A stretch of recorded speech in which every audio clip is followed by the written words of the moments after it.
It is 7 o'clock, ladies and gentlemen. In case you were checking on the weather, slight chance of severe weather tomorrow night. Tomorrow night through 10 p.m. Today, patchy fog, otherwise mostly sunny and much warmer. Should be a nice day today, 80 degrees. Tonight, clear and comfortable, low of 62. On Wednesday, tomorrow, we're just talking about that, windy and warmer, partial sunshine with scattered thunderstorms possible in the evening. Then Thursday, breezy and much cooler. Mixed sun and clouds with a high of 76. So, 80 today, 88 tomorrow, maybe a thunderstorm, and then 76 on Thursday. Looks pretty good for the weekend. Right now, it looks good for the weekend. Well, it's going to warm up a hell of a lot on Saturday, Sunday, Monday, 91, 93, 94. It is sunny and 53 right now. News and information. This headline just popped up, and I'm going to guess what it means because I haven't looked at the story yet. Okay. Maybe you guys have seen it or know what it is. Apparently, you're not supposed to say LOL anymore. LOL is cringe. Oh. Did you realize that? No, and I LOL hard. Like, why would you give it the time to cringe? Why do you care? Because there are all these things now. It's like, why do people even care about that? Because then I am very cringe. You're cringe? If I'm texting a teen, they're probably cringing the whole time. Probably. Now, they're saying instead of LOL is cringe, it says. Kids are saying IJBOL. I'm guessing what that means. What does it mean? I just blew out a lung. Oh. I don't know if that's what it is, but that's what I would think it probably is. See, so once again, it's not, hey, laugh out loud. That's good. It's like, oh, no, it's beyond that. I blew out a lung. I laughed really hard. Yeah, I'm excited to hear what it is. Okay, here we go. I clicked on it. All right. True story. We actually know who came up with the term LOL for laugh out loud. A guy in Canada named Wayne Pearson was the first one to use it back in the 1980s. You don't think laugh out loud had ever been used before that? I doubt. The archives seem absolutely flawed in this situation. I would have to agree with you on that one. I mean, I'm laughing out loud. Whatever. Anyway, he was in a chat room in the early days of the internet when a friend said something that really did make him laugh out loud. So he typed LOL. Then his friend asked what it meant, and other people in the room started using it. Well, Wayne, you had a good run, but we're sorry to say your day has finally passed because kids apparently think LOL is cringe now. The New York Times just did a story on how LOL is dead, and young people have used IJBOL for I just burst out laughing. You were close. What did I think it was again? I just burst out a lung or something. I just blew out a lung. Yeah, that was pretty dang close. That's a lot better than I just burst out laughing. I mean, at least we'd have less trauma-based incidents with lungs bursting out. But Indeed. I've never used LOL or IJBOL or anything. Hey, that was good. I laughed. For about the first 3 years people were using it, I didn't realize that the skull and crossbones meant that you were dying from laughter. Yeah. Oh, I didn't they either. were like threatening you. Yeah, I would send stuff, and then I'd get the skull and crossbones back, and I thought it meant like that was lame or that's dead right. or that had that had no life to it. That must have hurt. Yeah, and I was like, oh, did that suck? And I never thought about it. And then someday, I don't know, one day I think my daughter had sent it to me because I did say something funny, and she sent it. I was like, is this not funny? She's like, no, it's skull and crossbones. I was like, please explain. And dead. Then, dead. R.I.P. dead. Dying from laughter, yeah. Dead. Absolutely dead. So they don't know how to communicate. That's what you're saying? All right, dead sometimes when something makes me laugh really hard. Yeah. Like, all right, dead, R.I.P. Really? Yeah. God, am I glad I don't exchange text with people. I know, and I write... Way too much work, man. To be clear, I'm, like, being silly. I'll write something and then write LOL and then write this next sentence just because, like, I don't want people to take something sardonic or silly and take it seriously. Mm-hmm. But I throw hearts in there. I want people to know I'm light, fluffy, not trying to be too... Because you can read into text something fierce. Like what? Like if I wrote, be there at 5, and it seems like be there at 5, it can come off a bit aggressive. So you got to throw a little heart. That's aggressive? To be there at 5 is aggressive? Or what time do you want me there? How about, hey, asshole, be there at 5? How about that? Yeah, it gets lost in the translation because I remember texting my mom one time when, for whatever reason, I texted her. I was like, hey, no, it's fine. I don't mind being put out every now and again. That's all I wrote. And then she came to the house and she was like, I do everything for you. I was like, what are you talking about? Oh, because I can so read that. Because she goes, you don't mind being put out every now and again? No, Mom, that's not what I meant. I meant it's fine. I'll just go and do it. I didn't mean anything by it. Yeah, sometimes people read into text messages. You gotta, I mean, it's it's a slippery slope, especially with Justin and I. If we're not in a good place and I just want to convey something, I'll be like, hey, honey, I will go the extra mile for the niceties to avoid the feed the baby comment, like text. Why don't you call them? Well, our world isn't set up always to call people. Oh, how is that? Because, like, if he's in a meeting and I'm in between a commercial break, I will shoot him a text about something he needs to do. But you shouldn't be texting him if he's in a meeting. What are you doing? Well, if he needs the information. Oh, no. You're out of the mix. Oh, I should probably be a little more careful with his job, with this job security. You got that right. There's no question about that.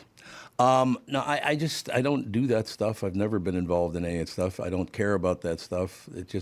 I'm not a big texter. You want to talk to me, call me. No, you only started I remember I would text you random things and you'd be like, yeah, I got it. And there would be no response back. Yeah, I don't text a lot.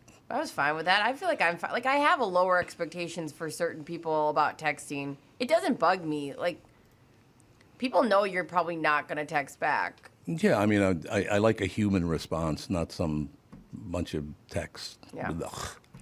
I mean, once you got to send a text, hey, how you doing? Something like that, that's fine. But I'm not big on that texting stuff. I'd rather talk to people. That's what I do for a living. Yeah, and there's times, too, where, oh, my God, the things you're trying to convey via text we could have done in a phone call. Right. So quickly. Like, even the other day, I was like, oh, I wanted to text Rudy if he wanted coffee, but I didn't want to wait on his response. And I was like, oh, yeah, I could call him. Mm-hmm. Gee. Weird. Think about that. You could actually call him and go, hey, here's what we need to do. Hey, I'm going to call him on the phone. I just burst out a lung. What was it again? I just did something. Blew out a lung? Yeah, but I just burst out laughing. Burst out laughing. That's what it was? Mm-hmm. Okay. Again, why don't you say, you know what? I just burst out laughing. Why do you? IJBOL. Who cares? What's wrong with just a series of H's and A's? That's all I write. There you go. That's exclamation good. Point. Send it off. Now you know. Yeah, now you know exactly what I was doing on the other end of this text. So Spanish-speaking countries will do J-A, and you go ja, ja, ja, ja, ja, ja, ja. And so I have my best friend, Michelle. I used to talk to this one kid, and he would write ja, ja, ja. So to this day, we'll write ja, ja, ja, ja, ja. And I could just imagine ja, ja, ja, ja, ja, ja, ja, ja, ja. Yeah. I have a question for you, because I don't understand this, because I don't, again, pay a lot of attention to this kind of thing. Artificial intelligence, AI, can now steal passwords by listening to you type. Ooh. Why would listening to you type? Because the keys all sound the same, don't they? Or do they have a different tone that I don't know about? It must be, each computer's different, obviously. So if you were typing in something and it could hear that every time I push F, there's a certain noise. Yeah. So it would make different noises? Oh, I bet, like very, You think? very time. I mean, I would have to be. Yeah, I imagine it must be in the cadence, in the way that we type, because I type my password exactly the same way, at the same speed, you know what I mean, every single time. So I guess it must be able to learn whatever words you're typing. When it hears that, it then must at least attempt to use that password that you usually use with that kind of cadence. I love the fact that we allow people to just spy on us nonstop now. I can't believe our just very strong government allows this shit to be happening. It just amazes me that this is even allowed. Yeah. That you can just stick your nose into my business by listening to me type. That's disgusting, don't you think? Yeah. I mean, why don't you just hop on the phone, too? Just hop on there while I'm talking to somebody on the phone, too. Do it like a real thief and go through my trash. Yeah. That's what I want you to do. Exactly. Go dig through the garbage bags, all the rest of it. I don't understand why we allow this kind of thing. It just makes no sense whatsoever to me. But I don't, once again, I just don't send a lot of text messages, so they can listen all you want, I guess. Hey, if you're listening right now, why don't you blow it out your AI ass? How about that? AI ass. Did you hear that part? You're listening to that part? Ja, ja, ja, ja, ja, ja, ja, ja. What is that again? That's the way Spanish-speaking countries write ha, ha, ha, ha, ha. Oh, do they really, or are you making that up? No, I'm not making it up. You're It's making that up. J-A, J-A. Yeah, because the J has an H sound. So they go ja, ja, ja, ja, ja, ja. Nice try. I'm not making it up. In any case, ladies and gentlemen, so you got AI listening to everything you type, and you got this, you got that, and whatever. You're saying laugh out loud. Oh, I cringe when you say laugh out. And I have to ask you the question. Why would you cringe at LOL? That doesn't make any sense to me. Listen, from the dawn of time, young people have trying to differentiate themselves from older people. Yeah, but not by being a pain in the ass. Oh my God, for always being a pain in the ass. No, not like this. Like, I'm sure you were convinced your parents were, or your mom was like, oh, she doesn't understand this, she doesn't understand that. No, I never went through that. Really? I never did. I'm being very serious with you about that. And again, it was a much more serious, it wasn't a lighthearted, upper middle class home. It Yeah. wasn't the same as that. Yeah. And I'm not saying it was bad. I'm really glad about the way I grew up. I learned a lot of stuff and was able to move on from there. So I'm not complaining about it at all. It's just, it was totally different. And I think maybe that's something the world should actually come to understand is we're all different. No matter how much you want to bring us all together, we're all still going to be different. So calm down. Yeah. We've got different things that we like and things we don't like. And I'd just be a little more patient. Patience would be good.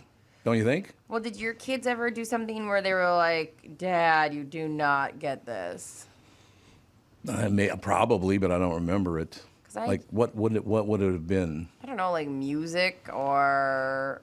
Well, yeah, I hate Clothes. rap music. I just can't stand it because it took out rhythm and blues, which was my favorite, or soul music as it was called back in my day. My favorite music of all, well, the Beatles and the Stones and that stuff too, don't get me wrong, but yeah, I don't know. I don't get involved in all that. I never did get involved in all that, hey, I'm in this group and you're in that group and blah, blah, blah, whatever.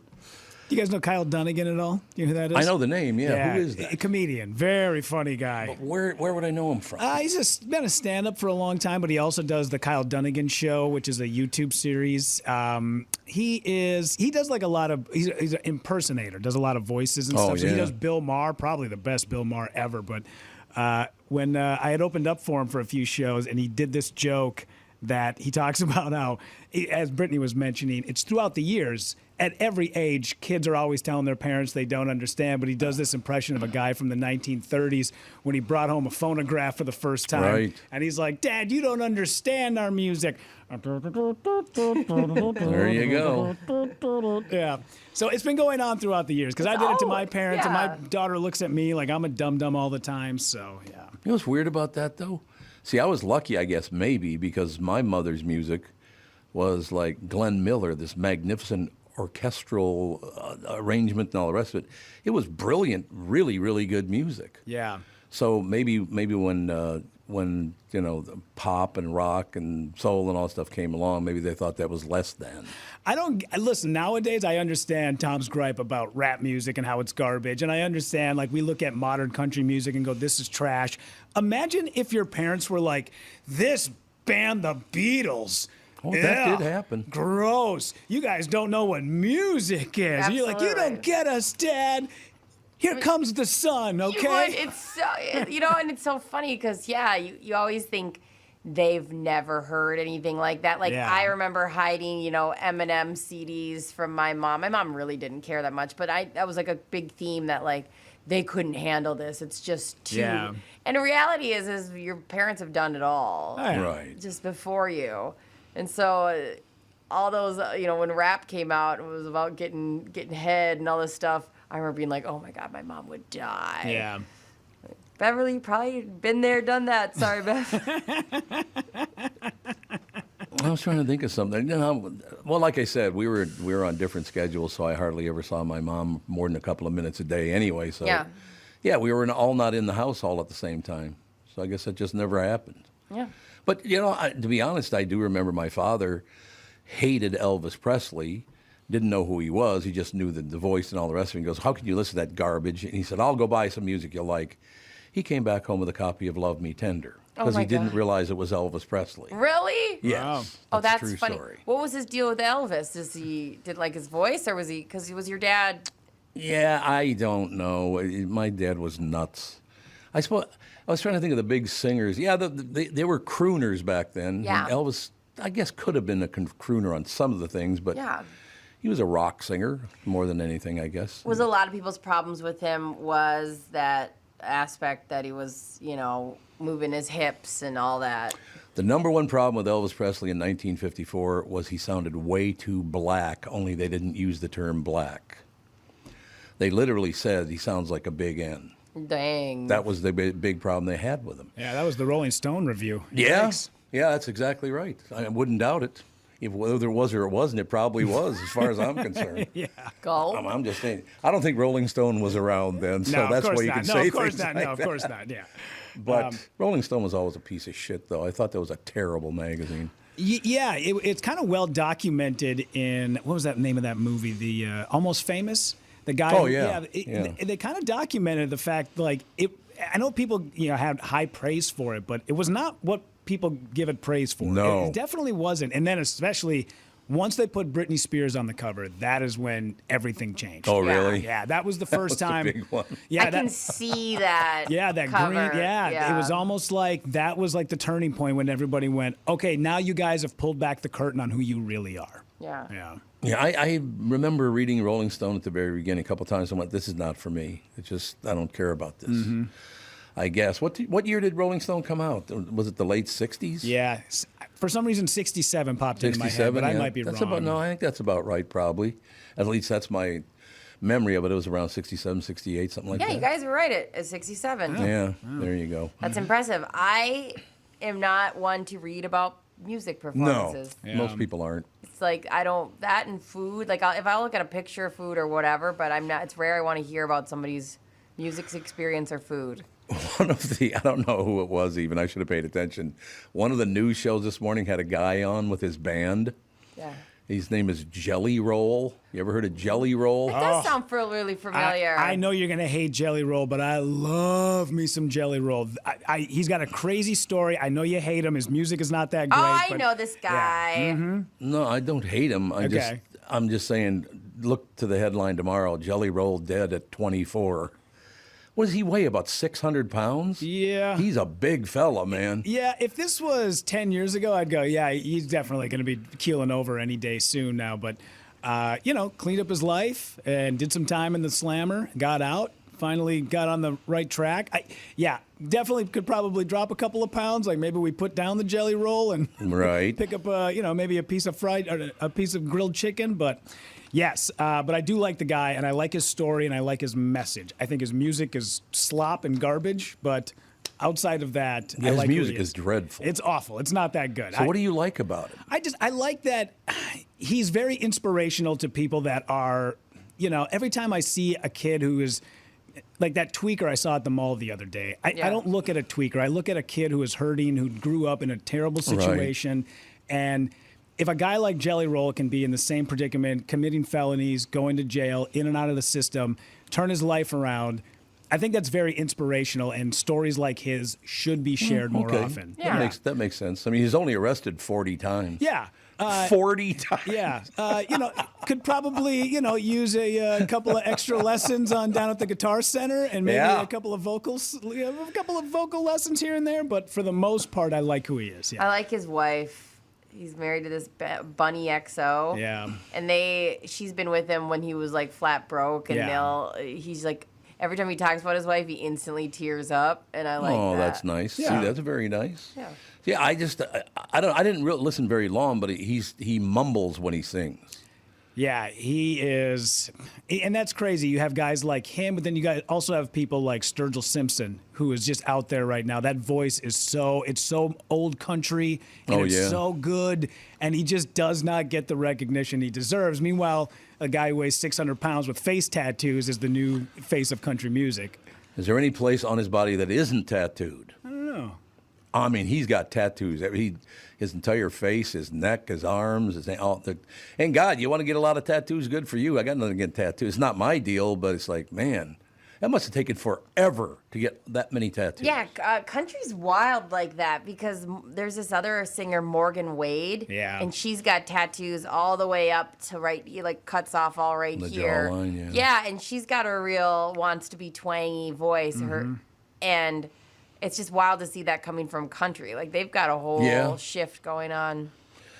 Leaning more toward rock. Yeah, well, more towards hip hop, if anything. Oh, is it really? Because I watched the Super Bowl pregame show. It was like 2 PM, and I turned it on, and I didn't have the audio on yet. I was just watching watching the TV, And I remember thinking, oh, Christ, here we go. Another white rapper. Jesus. And then I actually turned the audio on, and it was like a country hip-hop song. And I just thought, I'm out. Country, you lost me. I can't do it anymore. I don't get that either. Yeah.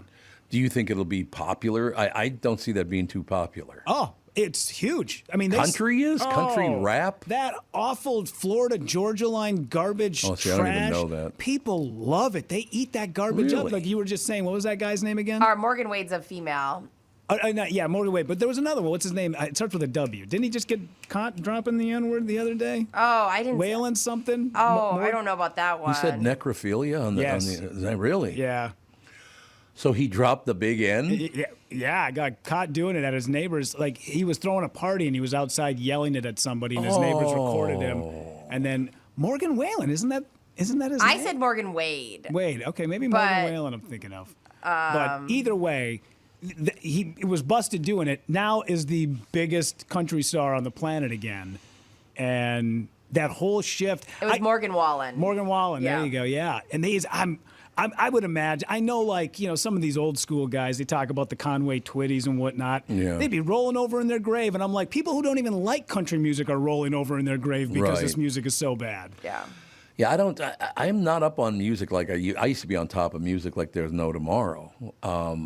But I just am not up on it. I haven't heard anything in quite some time I thought was very good. I got to be honest with you. And I'm talking about any part of music, whether it's country or pop or rock and again, give me a little R&B, I'm good to go. That's how I grew up, I suppose. But I don't know anything about music now. Who's out there? Who's big? All the rest. Yeah, I mean the ones like Ed Sheeran and Taylor Swift, I know obviously because they're so huge. But I don't know most of these people anymore. I have no idea. It is a part-time job if you're like want to know every scene and be involved in all of that. Like it's a lot of hours to commit to that. Mm-hmm. Do you think? I mean, that's one of the reasons that radio is failing miserably now because very, very few people I know, even in my age group, listen to the radio for music. They just put whatever they want on in their car and listen to that. Yeah. So what's music radio going to do? I don't know. It actually blows my mind that people like. I love talk radio. I listen to talk radio. Yeah, that's different. That's totally different. I just want to make that clear when I say this. But will I listen to radio for music? Of course not. People just don't anymore. No, why would I let? I mean, if I'm driving up to the, if because there's it's my generation. Sometimes if there's another person in my car and I don't really know what, like, we're not BFFs, so I won't know every song they want to listen to. I'll throw on the radio for the sake of here's something quick. But 99% of the time, I'm listening to talk radio or my own music. That's what everyone tells me, and I'm talking about people from my age on down. Yeah. That they just don't listen to music on the radio anymore. Yeah, I don't see the appeal. I don't know why. Sometimes if I hear a song, if I really like it on the radio, I'll want to hear more from that artist, so I'll branch out, which is not what they want me to do. No, I suppose not. Yeah, one of the things I was listening to the other day was a roundtable of comedians that, a few famous, a few not, but they were talking about having to get up and do radio promotion for the shows. And one of the things they recently talked about how the problem with going onto a radio station is you get a lot of people that are passive who aren't very committed to that brand. But if you go onto a podcast, you are getting people that sought out that podcast and they trust the host. And now, because you have their stamp of approval, their listeners go, oh, I have to go see this person because my favorite podcast host also likes this person. So translates to actual numbers. Yeah. We're back in the day, there were people that were committed. Obviously KQ in those years you guys had the comedians on, huge numbers. They'd get a huge response and sell a ton of tickets. But nowadays it just doesn't happen like that. Where podcasting, people are way more committed. That is very, very true. I just that whole era was so. It was a ball. I'll tell you that flat out because I remember it was. Oh God, which one of the original? What the hell was the country one called? The Kings of Comedy was a black one, and then the Blue Collar Comedy. Blue Collar Comedy. There you go. Those guys used to come to town and sell out 10, 12 shows. Yeah. Because it was on KQ. I mean, it just blew up like there was no tomorrow. And I still don't understand before 1986 why no one ever had comedians on the radio. That made no sense to me whatsoever. Because now Rogan has figured out that's all he does. He does like the Elon Musk of the world, Yeah. and then he does comedians. Yeah, I made this when I was doing a morning show in Wisconsin. I had begged my program director, listen, they were like, we want to get a radio guy. I was like, I don't want a radio guy. I want a comedian. I want somebody funny. And they go, well, they don't have any radio experience. I'm like, good. I can teach them how to press the goddamn button. Right. What I can't teach them is how to improvise and how to be in the moment and how to have fun. And that's so true. And that I can teach anybody how to run the stupid board. It doesn't take that much. No. We've proven that on this show. But what I'm saying is that I just need somebody funny. And they were like, we need somebody with experience. And the show tanked about 18 months later. And I was like, thank you guys for screwing this up. Isn't that so true? I'd Yeah. rather have somebody, and I just to be present and talk Yeah. than anything else. Yeah, but you guys have to understand something. This guy running the station, I mean, he had worked at Super America just before that, so he knows all about how to do it. Exactly. I still have never figured out. What do you? This is where you came from, and now you're a radio expert. Why what? not? That makes no sense at all. It's the American dream. Yeah, isn't it? It'd be a massive pain in the ass. Oh, we got to take a break. Yeah, we do. No question about it. But yeah, it's a different world. It's getting more different by the minute, no doubt about it. On MyPillow's 20-year anniversary with over 80 million pillows sold, MyPillow's, of course, Mike Lindell and the MyPillow employees want to thank each and every one of you by giving you the lowest price in history on their MyPillows. Queen-size MyPillow's regular price is $69.98, now only $19.98 and just $10 more for king-size. MyPillow's patented fill adjusts to your exact individual needs to help you get the best sleep ever. Go to MyPillow.com, click on the radio podcast square to get Mike's amazing offer on the queen-size MyPillow for only $19.98. Enter promo code TOM. In addition to this special anniversary offer on the MyPillows, you'll also receive deep discounts on all MyPillow products, such as bed sheets, mattress toppers, pet beds, mattresses, My Slippers, and so much more. Take advantage of the biggest sale in MyPillow's history. Go to MyPillow.com, use promo code TOM to take advantage of Mike's special offer on his MyPillow. That's MyPillow.com, promo code TOM. Hi, I'm Mike Bryant, and I'm driving my car safely and legally communicating on my phone. Minnesota law allows a driver to use their cell phone to make calls, text, listen to music or podcasts, and get directions by voice command or single-touch activation without holding your phone. Violations are very expensive. The National Safety Council reports that cell phone use while driving leads to 1.6 million crashes per year, and nearly 400,000 injuries are caused by texting and driving. Not surprising, since 4 seconds with your eyes off the road is like driving the length of a football field blindfolded. And research shows that just 2 seconds increases the risk of an accident up to 24 times. Texting may only take a second, but it can end your life or ruin it forever. Please, drive safely and stay alive. Find Bradshaw and Bryant, personal injury attorneys at minnesotapersonalinjury.com. Bradshaw and Bryant. There's a guy named Tom Cross who likes to do kite things. Tom takes the phrase, go fly a kite, to an extreme, and for years goes all over the country in search of great kite flying events. Lincoln City, Oregon comes to mind, with Chinook winds and 7 miles of pristine beach that draws folks from all over North America for the best kite flying conditions in the world. Tom brings a little Minnesota with him when he goes to Lincoln City in his new 2109S Rockwood Mini Light travel trailer. The new lightweights from Rockwood are very popular. Tom hauls his trailer from Niemeyer Trailer Sales in Albertville and Elko New Market, Minnesota. Niemeyer Trailer Sales is the only place Tom would prepare his next kite flight. Solar panels, exterior griddle, air conditioning are just a few of the standard features in his Rockwood by Forest River, from the place that is your ultimate RV headquarters since 1965. This is Tom Barnard. Visit my friends at Niemeyer Trailer Sales and take your passion on the road. Niemeyer Trailer Sales. Go to NIEMEYERS.com. Niemeyer Trailer Sales. We are back, ladies and gentlemen. News and information. We got Kristyn Burtt coming up in about 15 minutes, as a matter of fact. Just looking at some news. Of course, all the news headlines, I couldn't do much news because all the news headlines now are the two guys who are running for president against one another. You got Biden and Trump, and they're both under investigation, and they've been one's been indicted, and one is this.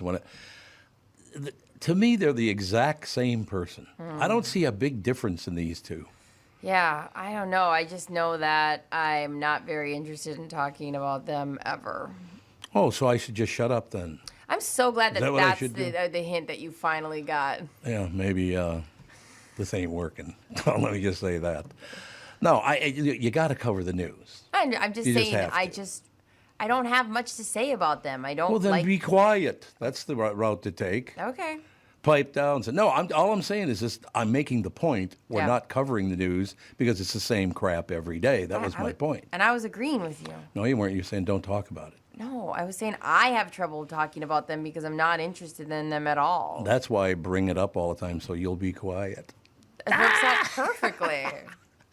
Nice sense of humor. No, like I said, I look at the stuff, and it's part of the job, part of my job anyway, to cover the news. And I look at all this stuff, and it's like, I don't care. These guys, we'll see what happens. They both have their supporters, they both have their detractors, and I guess there are about 15,000 other people running for office. I know.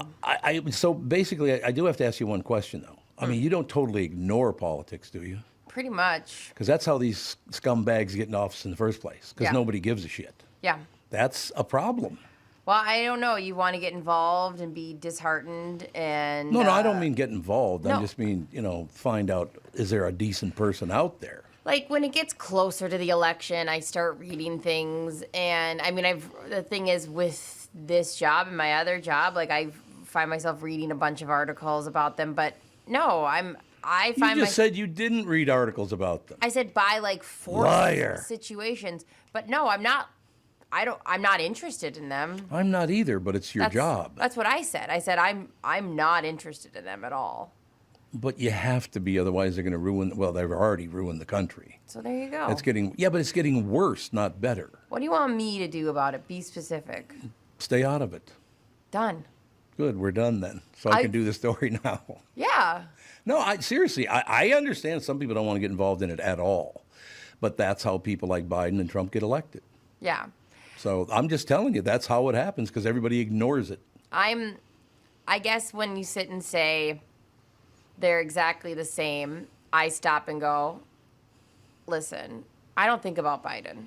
I don't think about him. And when Trump was in office, he was constantly making sure we were thinking about him. Yeah, that's very true. That's the one difference where I go, it's nice to just have that. Like, and I'm not sitting here going, Biden's my BFF, but like I would have to say that seems to be a very nice difference. What? Is that like Trump was obsessed and all the news was obsessed with covering his tweets and Trump was obsessed with all that stuff. So that's a nice break at least. But don't you think Biden's doing that because he's hiding a lot of things that he's done over the years? And I'm not saying that Trump hasn't, don't get me wrong. I have no idea why Biden isn't. I mean, I have no idea. More importantly, I have no idea why Trump did tweet at 4 a.m. weird don't things. either. I mean, that's where I go. I don't the get it marketing either. plan behind that, I don't know.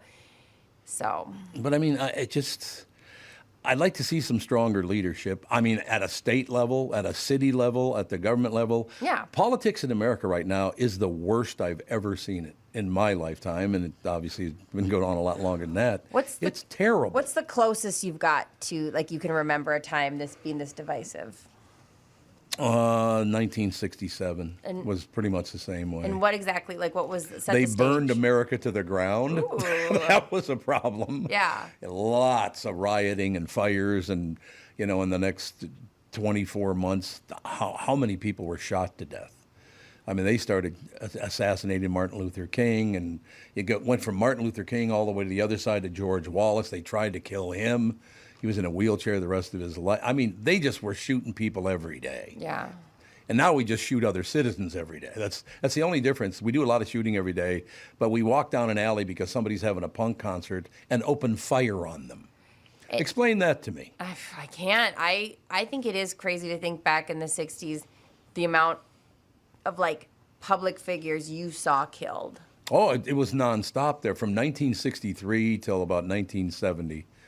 It was 7-8 years of just people getting massacred. Do you think that shapes a lot of people, like what they end up doing with their lives when they see people who putting their necks out there and getting probably. shot? I would think so. So, look at this nice political discussion we're having because you aren't a coward like you were at the beginning. Oh my It's wow. You see what I'm saying? It's almost like you want to say, Brittany, thanks for engaging with me, but you want to it's attack almost, me I got first. that You got close to an almost compliment. I did. It came very close to a was- compliment. it was- No, but these are the kind of conversations we should have. I don't want to argue politics with anybody because I don't have a person. Yeah. You know, I'm not going to vote for Trump and I'm not going to vote for Biden. I don't really have anybody yet. Yeah. So I can't really, I'm not going to, I guess that's the biggest part for me, like the way it bothers you just to even talk about politics. These people who are so locked into their position that they cannot listen to one word you say to the opposite, that's scary to me. Yeah. You're Agreed. that locked into your guy or woman that you can't even hear a word about the other one. Listen, when you're a kid, you believe that this is the good guy, this is the bad guy. And then when you grow up, you realize you shouldn't put anybody on a pedestal No, like that. You that's shouldn't true. blindly follow anybody because they're You going. said blindlessly. I like that. It means I can see. There you go. They will disappoint you. There's no doubt about it. So yeah, it's a hard one because I want to find this super candidate where I go, oh, finally. But also at the same time, I don't want to put all my faith into one person or one. No, I don't blame you side. because I don't do that either. No, I don't think you do. No, I don't do that in the whole situation. The biggest problem we have in America right now is the true president of the United States is the dollar bill. Absolutely. That it's all money, money, money, money, money. That's all anybody cares about. They will do anything they possibly can for money. Yeah. You wouldn't want to get off your ass and work, or you wouldn't want to be a good person. It's just however I can make. I mean, look, for Biden and Trump, this is all about them making more money. Yeah. There's no, they don't give a rat's ass about being president. They just want the money. Yeah. But at least the dollar bill can ride a bicycle, and that's the true. biggest difference, okay? The big difference. I've seen a dollar bill on a bike by Lake, whatever they're called these days. Harriet. Harriet. Yeah, there you go, Lake Harriet. Yeah, so I mean, I think I've been on both sides. I grew up a Democrat. My mother was a big-time ardent Democrat. And then I figured, a couple things happened. Well, 1967 happened. And I went, well, we've been run by Democrats, and look what happened. Mm-hmm. So I tried out the other side, and it's like, that didn't really fit me either. So I got no party. There are people who think I'm really liberal, and there are people who think I'm really conservative. Yeah. Now, how you can arrive at both of those, I really don't understand. I don't get it. I'm just looking for, is there anybody to vote for? Yeah. I don't know. How about, I brought up Ramaswamy, but you guys don't know who that is. Well, I mean, I do now. do you Yeah. know? Because of you the check it out? shaming. I But didn't do any shaming. I just went, you're a dimwit. That's not shaming. you literally started pointing, going, shame, shame. Pay shame. attention, damn it. Yeah. No, I really don't. We're coming up on it, too. What are we, a year and a half, or not even a year and a half away? I can't do a whole year and a half of every time anybody mentions getting all excitable. I'm just saying personally. No, I understand that, but I mean these indictments and the research they're doing and the spying they're doing on the other people and the this and the that. It's like, you know how much money we're pissing away doing this? Yeah. We are pissing away so much of our money. No, I mean, I'm sure somebody else is paying for it. Are you? I'm sure it's not out of our pocket. You know what I'm wait. sure of? No matter who wins, we're going to end up paying, if you live in the state of Minnesota, you're going to end up paying about 55% tax on your income at top rate. 55%. They're going to get more money than you get, and you're the one doing all the work. And you wonder why I almost barely come to work. I don't blame you. Half of it's going somewhere Let's just else. shut down and go home right now. Let's just do half the show and then leave. Yeah, because we know that half of it's going to go elsewhere. I love that. Yeah, Trump and Biden get the other half, so why the hell do we care? I love that for Hanging us. around. No, I still have great faith in America. I think American people are wonderful. It's a wonderful country. Yeah. I've been to other places like Switzerland and northern Italy that I really enjoyed. England, Ireland. I don't have any problem with any of those places. Canadians are nuts, but I love them. They're very good people. It depends on where in Canada you Well, go. I suppose agree, that's true. Because Toronto is a goddamn that might as well just be Mad Max Thunderdome. But but other parts of Canada are Why? pretty- What's Toronto like? Oh, Toronto is it. Well, their mayor was a crackhead. Oh, yeah. Yeah, like they have their. I mean, that is one of the craziest cities ever. Parts of Montreal are a little. I mean, they have an entire red light district in Montreal, Right. which is like it's a free for all. But then the rest of it is just like lumberjacks and, eating poutine. Oh, I'm telling you flat out, man, if you want to go to Canada, fly into Calgary and head west, and you are in heaven. Yeah. My God. Banff, Canada might be one of the most beautiful places I've ever been. Dang-a-lang. It's just gorgeous. And then you go a little further west. That's the one where Catherine called down. How far would I have to go to see a glacier? Well, just look out your window. Yeah. I love that about Catherine. So I think, see, the reason I bring this up, and people don't really understand it, the reason I bring up the Biden and the Trump thing is I'm trying to find happiness in my life, and I just wonder why people support anybody like this. Yeah. Can we be happy if you're going to put a bunch of money-grubbing pigs into office? And I'm talking about a local level as well. Yes. I mean, Jesus, can we get somebody decent in there that doesn't hate everybody on earth? I mean, I would hope so. Does this mean, the thing is, it's a slippery slope, right? Like we go, how involved should we be? Should we be running? Should we nominate people? What? You got somebody? I don't know anybody. You guys are Jimmy Francis. You guys are probably like my emergency contacts. I hang out with you guys the most. I don't do much. Yeah, instead of I'm finding ways to hate Biden, I'm finding ways to hate Trump. That's not what I'm doing. I'm trying to find a happiness somewhere in here, and it's really a bitch to do that right now. Yeah.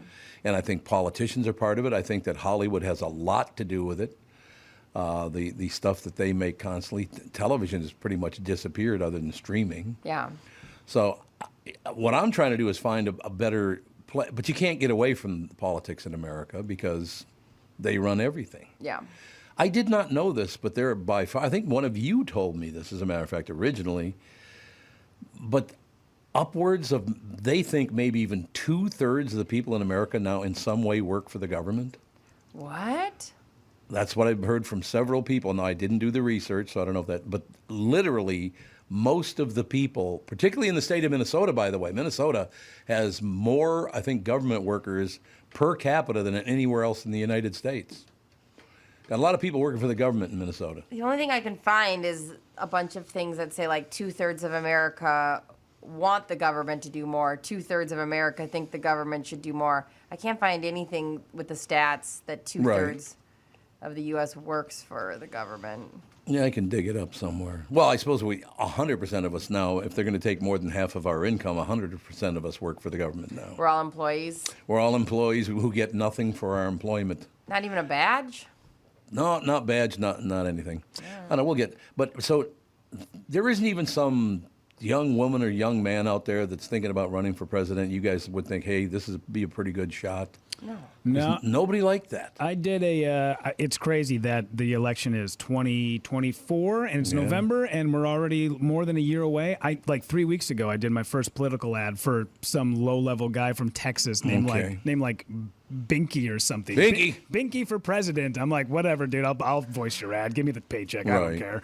But that was the first one. And obviously those people who get into the race, they never win. But my hat's off to them all the time. In fact, there was a guy who actually made the governor's, I don't know what you want to call it. He made the ballot, I guess. Yeah. As the independent. His name is Steve Peterson, excuse me. I was like, whoa. No, not that Steve Patterson. Steve Patterson on... Yeah, from Channel 5. But Steve Peterson, he's a guy from Austin, Minnesota. He's a friend of mine. And he was like, I'm tired of the right. I'm tired of the left. I want to get in. And they never let him on to the debates. But he still got like 22% of the vote. Dang. I'm like, that's not bad for a guy. I mean, most independents get like 6. You know? Right. You should study that name because obviously that stood out for some reason. We should start going by Steve Petersons, all of us. No, I hope you guys do change it all because it somehow got so screwed up and it all became about money. I suppose it always has been, but not this up front. I mean, they don't even try to hide the fact that it's about money now. So particularly people your age and a bit younger than you, Brittany. Yeah.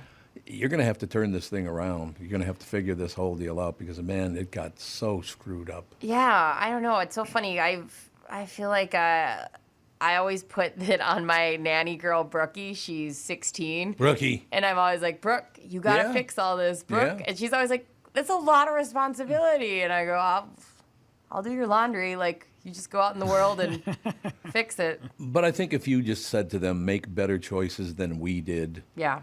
I think is the way to start the whole thing. Just make better choices than we did. Yeah. And we'll go on from there. That'll be pretty good. We'll take a break and be right back. Kristyn Burtt will join us right after this, ladies and gentlemen. Tom Barnard here for Power Lodge and Miller Marine. Attention, all power sports enthusiasts. This August, we invite you to celebrate with Power Lodge as we hit a major milestone, 25 years of bringing action and excitement to Minnesota as your go-to destination for all things marine and power sports. To say thank you, each of our locations will host a local community appreciation day. Join us in Brainerd, Ramsey, Onamia, and Sauk Rapids, too, as we roll out the red carpet with delicious food, amazing prizes, fantastic giveaways, and unbeatable special pricing. As the grand prizes, we'll be raffling off a variety of Polaris ATVs and snowmobiles. Check out PowerLodge.com for event dates nearest you. And that's not all. Throughout August, we've got something special planned. Follow us on social media as we unveil 25 days of deals on the latest off-road and on-road vehicles, boats, and supplies from the top brands in power sports. That's right. 25 days of back-to-back incredible offers. You won't want to miss this. So mark your calendars and get in on the action during our 25th anniversary. Power Lodge, where your adventure with throttle therapy will begin. Hello, I'm Brad Huckle, President and Chief Lending Officer at North American Banking Company. And I'm Michael Bilski, CEO at North American Banking Company. As a locally owned and operated community bank, we work with many multi-generational businesses. Take Personal Care Dentistry of Roseville, for example. Dr. Walter Hunt, also known as Painless to me, has been a longtime customer of the bank since we opened the bank in 1998. When his son Kyle was ready to join the practice, they wanted to expand quickly. With their additional space and equipment, they now are able to see more patients each day while providing the same level of care and service. Okay, guys, I'll take it from here. If you run a family business or any kind of business for that matter, you should be banking with Brad and Mike over at North American Banking Company. Every time I deal with them or their team, I know I'm working with experienced professional bankers. So why not bank with my banker? North American Banking Company, a better banking experience, member FDIC, equal housing lender. Well, look who's here. Did you miss me, Big Ticket? Like an open sore Mrs. Carmex, man. Seriously, Doug, where have you been? I'm running Flagship Ford in Baldwin, Wisconsin. The fireworks capital, just 15 minutes east of the St. Croix? That's the place. Anyway, I've come up with some marketing slogans, to put us on the map. Read these and let me know what you think. Okay. Flagship Ford, drive a lot, save a little. Flagship Ford, you think you hate it now? Wait till you drive it. Flagship Ford, the largest Ford dealership in Baldwin, Wisconsin. Flagship Ford, where the cows are nervous. Flagship Ford, there is no ship, but we actually do literally have a flag. Awesome, huh? Read this. It's my favorite. Flagship Ford, white cars for... Oh, hell no, I'm not reading that. You've been day drinking again? Maybe. The point is, buying a car should be fun and make you giggle a little bit. This is a great store I'm really proud of. You can check us out at flagshipford.com or email me directly at doug@flagshipford.com. Flagshipford.com. We are back, ladies and gentlemen. Kristyn Burtt now joins us. I got a few text messages from people. So let me get this straight. Tom wants to kind of address the situation with Trump and Biden and how both of them have legal problems, all the rest of it. Brittany says, I don't even want to talk about that. From a woman who for 3 weeks has been talking about Taylor Swift and Barbie. Yeah, nonstop. Jesus, Belle. I feel like that's on brand. Yeah, that's on brand. All right. Taylor Swift and... I will defend Britt on this because we have an entire year of a presidential election, and we will be talking about Donald Trump and Biden. I'm presuming right now that they are the nominees. Yeah. This could easily change. There are so many things in flux right now, but right. We have a whole year to talk about. But that's why we're bringing it up, because he was indicted again yesterday. And as this continues forward, you can't just ignore that. Oh, absolutely not. And see, Brittany? I talked to you about it. You heard me. I use my words. She's a disaster. He's got a lot of trials coming up, too. He does get a lot of trials. During the presidential year and during the very crucial primaries. So I'm not sure how that will all play out, but 2 are officially scheduled. A third one is asking for that January 2024 slot. And I don't know where Georgia fits in with all of this, but that is a jam-packed schedule. Like, I were his assistant, I'd be using pencil, erasing everything. Nope, we got a trial. Wait, we got primaries. Okay, ignoring the like indictment and whatever, this would be the first time ever, right, that a presidential candidate lost, came back, and if he ever won, or even came back in general. No, that's not true. That's what I'm asking. There was one before him. Okay. It was back during, I don't think it was during the Civil War, but right around the Civil War. No, I know who it is, but I want to see if you can find out who it is. Oh, I don't know. He's president, went away, and came back and was president again. Who was it? Oh, you keep researching, sister. It wasn't President Barbie. I will tell you that. We are still waiting for our first female president, Tom. Well, hey, you can't blame it on me. I was raised by women. Nobody treats women better than I do. That is a fact. Nobody in the entire world. Nobody in the entire world is exact. Well, first of all, I have to because I'd get punched if I didn't. So, by my own wife, or my mother, or my sisters, or my daughter, for that matter. No, I don't understand the world and why it is. I suppose if you got the power, you're going to abuse it, and that's what we did for years and years in this world. Oh, it was way soon. It was way closer. Or it was Cleveland. Oh, yeah, Grover Cleveland. After losing the 1988 presidential election, despite being the incumbent, Grover Cleveland returned for another chance at the presidency. Pretty sure that's not, you didn't read that right. You said 1988. Or 1888, I'm sorry. I'm like, no, I'm pretty sure. Ronald Reagan era. Grover Cleveland rose from the dead. He's 100 years later, I'm back. And then in 1892, he came back as the Democratic nominee. There you go. Cleveland defeated the incumbent President Harrison in 1892. There you go. I thought it was a little closer to the Civil War than that, but it was the 1880s. Yeah. There you go. Well, I suppose it was only 25 years later. Yeah. Yeah, Grover Cleveland went away, came back. Exactly. So it could happen again, I suppose. I don't know. We shall see. But moving on, so Britt and I were just talking about The Righteous Gemstones, which Catherine and I just love, and I'm so glad you guys said we should watch that because it is very good. A really good show. Fringe, which I don't know why. Catherine, I guess, did watch it in the beginning. I never did. It was a weird deal because when I was doing the morning show that started at 5:30 in the morning, so I had to be there by 5 o'clock. I always went to bed at 8 o'clock and got up at 4 in the morning, So she and I didn't watch a lot of TV together at night because I had to go to bed so early. So there are some things she started watching but never finished, and now we're watching those shows, like Fringe. A damn good show. I think it's very, very good. There's a lot of really, really good streaming stuff going on. There's plenty of stuff. Well, and a lot of it's been even on cable or linear TV and moved over to streaming too. So that's the other thing. Fringe started out on linear TV, but we just got numbers this morning.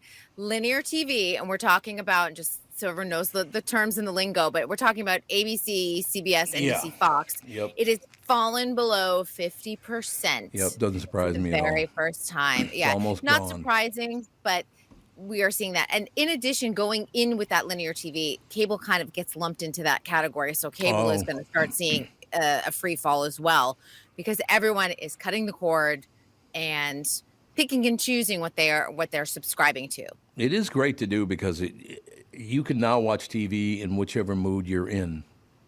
Back in the old days, whatever was on was what was on. And if you came home and you maybe want to watch a drama because you're not in that great a mood, or maybe you want to laugh to snap out of your attitude, you had to watch whatever was on. And at that time, there were 3 networks. Then the fourth one came along. There was not a lot to choose from back then, no question.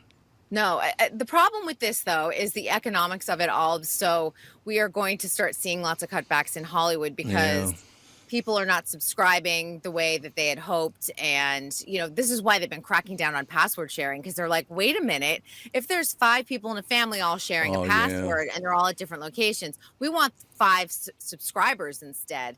And not everyone, of course, is all of a sudden going, oh, you know what, I'll get a Netflix subscription. So I am someone too. I'm not their probably favorite because sometimes I'm like, I don't have Disney Plus, but if there's a show I want to watch for 6 weeks, I'll jump in as the 6-week subscriber, obviously a 2-month subscriber, and then hop off and cancel my subscription. They're hoping I forget about that, but I don't. I'm like, oh, nope, time for me to cancel. Mm-hmm. So, they want the year-long subscribers, and that's not always me in that case. I could see that, no question.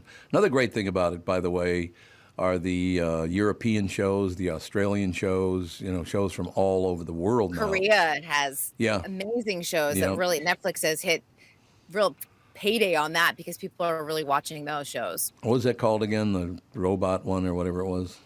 Some kind of war. What the hell was that thing called? I didn't watch it. It was huge.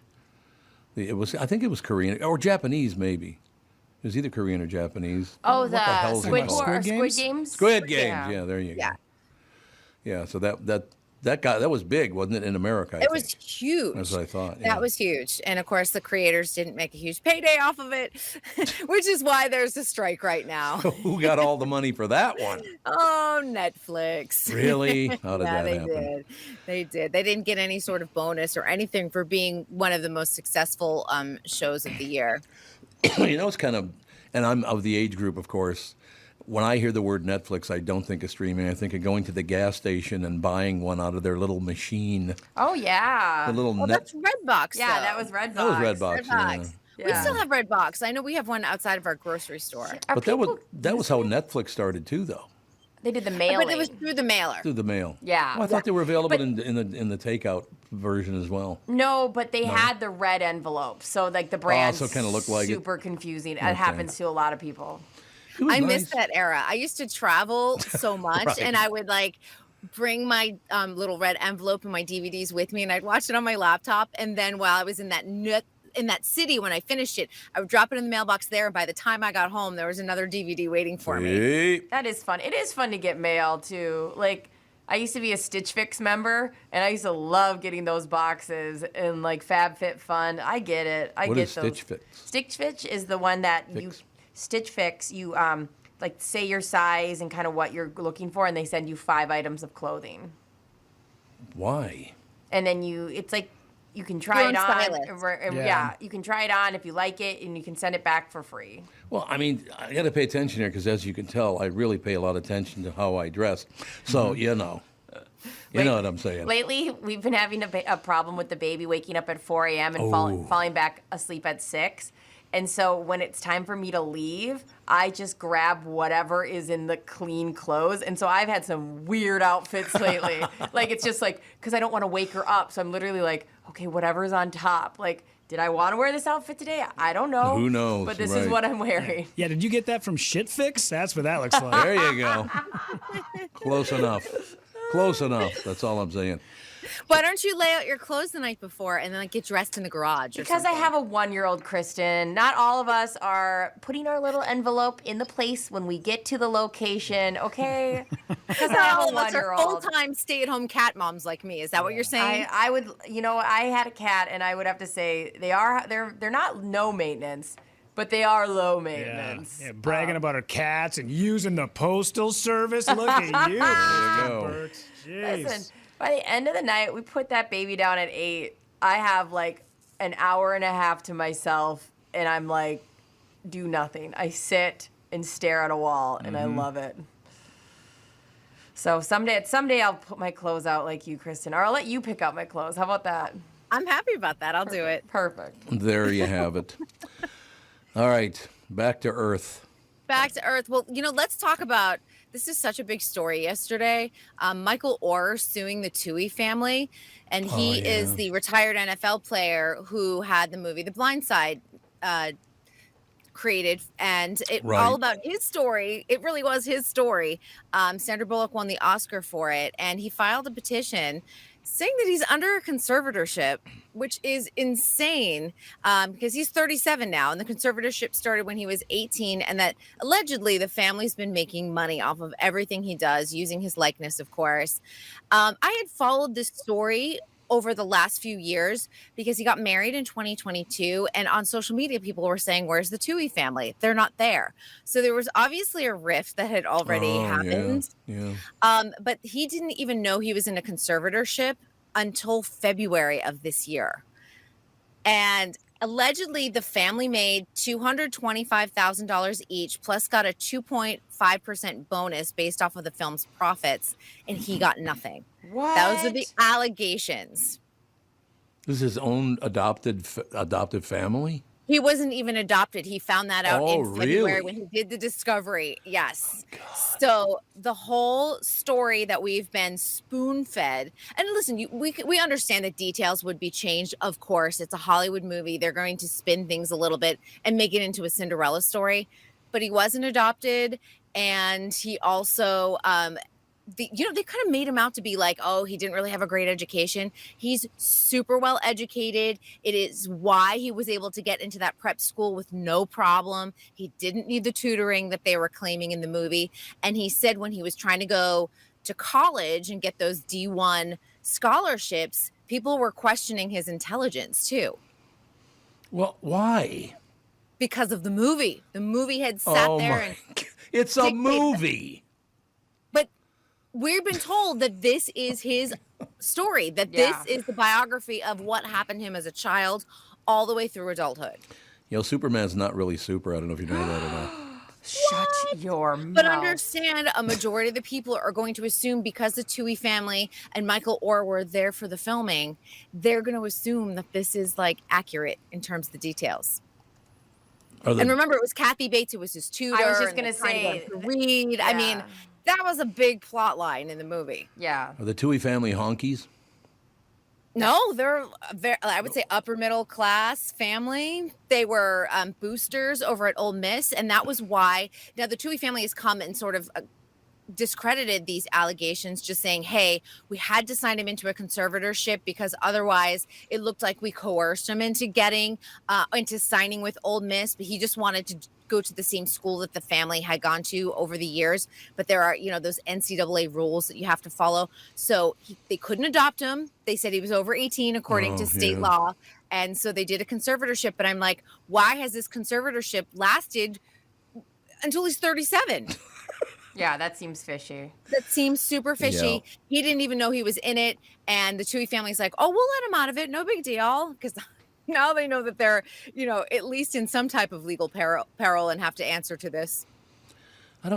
How do you steal from your own? So he was adopted. Is that correct? He was not adopted. He was that's right. You told me that already. He was not adopted. Yeah. Although the family has claimed he was adopted, Michael believed he was adopted.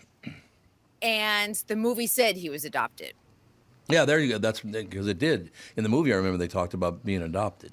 And again, see, you believe that. Yeah. We all believe that. Yeah. So it would be the same thing about his education level, too. Once again, what is with human beings and money? You don't want to get off your ass and make it yourself, of course. But boy, do you want money, and you will get it however you can, no matter how filthy you have to be. And I've interviewed Leanne Toohey several times, and a lot of her public speaking engagements is that story. So she's making money and getting a lot of money because once you become a public speaker and are popular on that circuit, she's making it off of the photos that they have, his likeness, his story, what they did. And a lot of people don't like The Blind Side now in 2023 because they consider it like a white savior storyline. And they're like, it doesn't look that great. It is a true story. Well, how true is it now? Well, there you go. Yeah.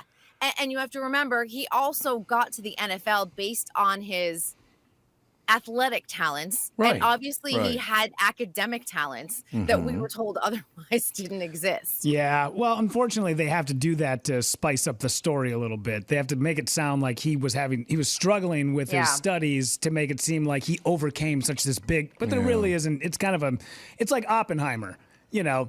Oppenheimer hung out with a couple of communists, a few times here and there. But in the movie, they make it seem like he was trying to take down the government and building them a bomb at the same time. It's like, well, you can't have both. But they do it to, add a little suspense and drama to the story.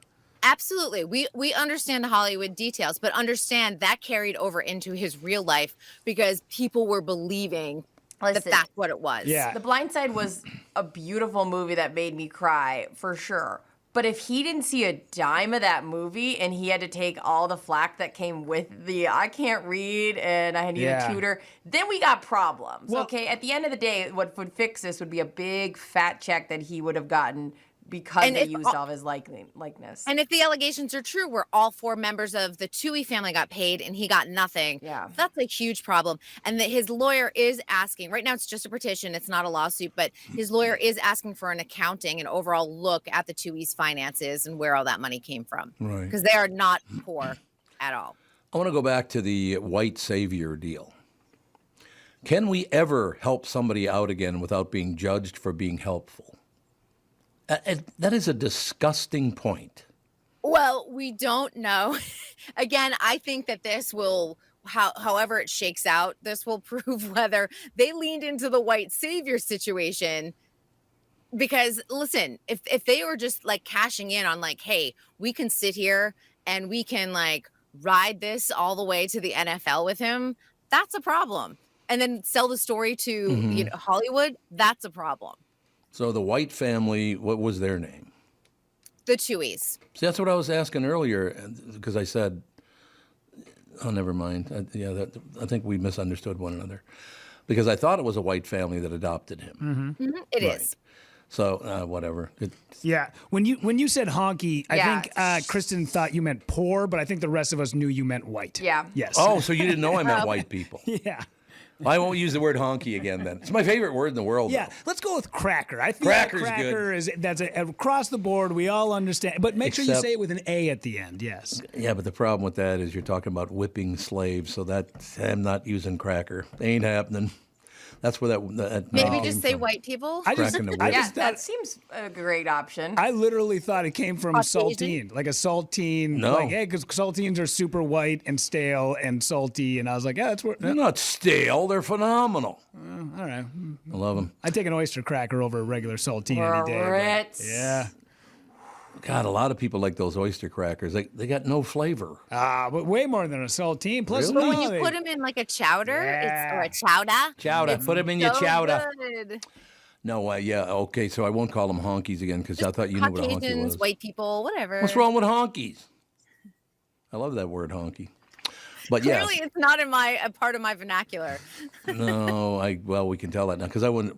She must not know what the hell I'm saying here. Yeah.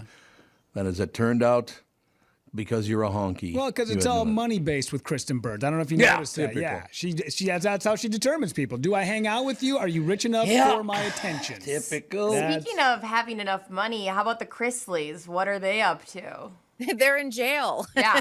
What's that?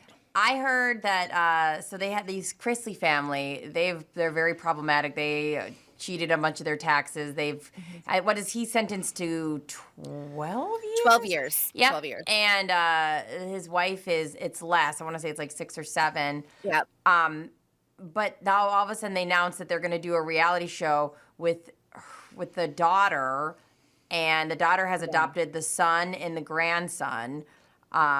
And so, yeah, it just, a part of my heart goes out for this family, and a part of my heart is like, of course they were stealing money. I mean, look at the lifestyle they were leading for what? For what jobs? But yeah. So is that a TV family or something? Because I don't even know who that is. Yeah, they were on E originally. Oh, no wonder I don't know who it is.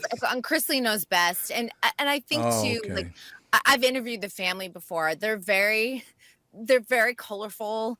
They make for the perfect TV family. They have a lot of family dysfunction. But it really was. It reminded me a lot of Teresa Giudice on Real Housewives of New Jersey. Of like people, you're like, where are they getting their money? And they're living in these huge opulent homes. Right. And it just never made sense. You know, their business dealings never made sense. How much they were spending on their kids' birthday parties never made sense. And it caught up with them. I have a and question. they were taking out, everyone always takes out loans. And it's like, it's always like these shady loans. I know. And then like cheating on the taxes. Like they all go hand in hand. I have a question for you. So this Chrisley family did this on television? Yeah. How the hell did they not know they're going to get caught? They blamed it on their accountant who allegedly okay. the father was maybe having an affair with also. A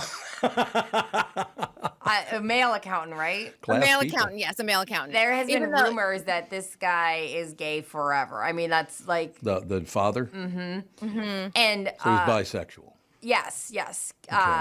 There's been rumors about that forever, and you never really wanted to say it just because, like, he was really into fashion and flamboyant, and that doesn't mean you're gay, obviously. But there was a part of it where everybody who could, like, muster up enough bravery would be like, are we pretending he's not gay? Are we doing that right now? Yeah, and it's one of those they are religious. They're in the South. You sit there and think, well, maybe Yeah. it's that, like, just pretending that it doesn't exist or suppressing that side of you. I don't know. It's one of those things, but it's quite possible he's bisexual. It doesn't matter. Doesn't matter at all. But it was definitely an underlying theme. It was, sort of, I would say, half the interest in me watching that show was like, it was quirky. Like, was that the personality aspect for sure? And I don't mean it like there's a positive or negative, but you just kind of go, okay. And of course, he was hypersexualized with his wife. He'd always be like, and you see that often with people that are closeted or whatever. He wanted to make sure we knew he was straight. He'd always be like, oh, I want to have sex with and she's like, oh, get off me. You're always trying to have sex with me. And you're like, are you? Are you? It was just he doth protest too much. You know what I mean? And so I think that was the curiosity to that show quite a bit. Yeah. God, I'm going to have to start watching garbage television. You're welcome. Well, it's interesting. You know why I like it? It's because usually a lot of these reality stars become so famous and they get drawn to the fame and the power and the money. Right. But they're often doing a lot of shady deals, and it winds up to be really interesting legal cases. Yeah. And I find Hollywood legal cases to be fascinating. I really do, because they usually play out in such a curious way. And then you're like, they were doing what behind the scenes and thought they would get away with it? Yeah. You just don't. So what drew you guys to this show? Because I've never seen the show.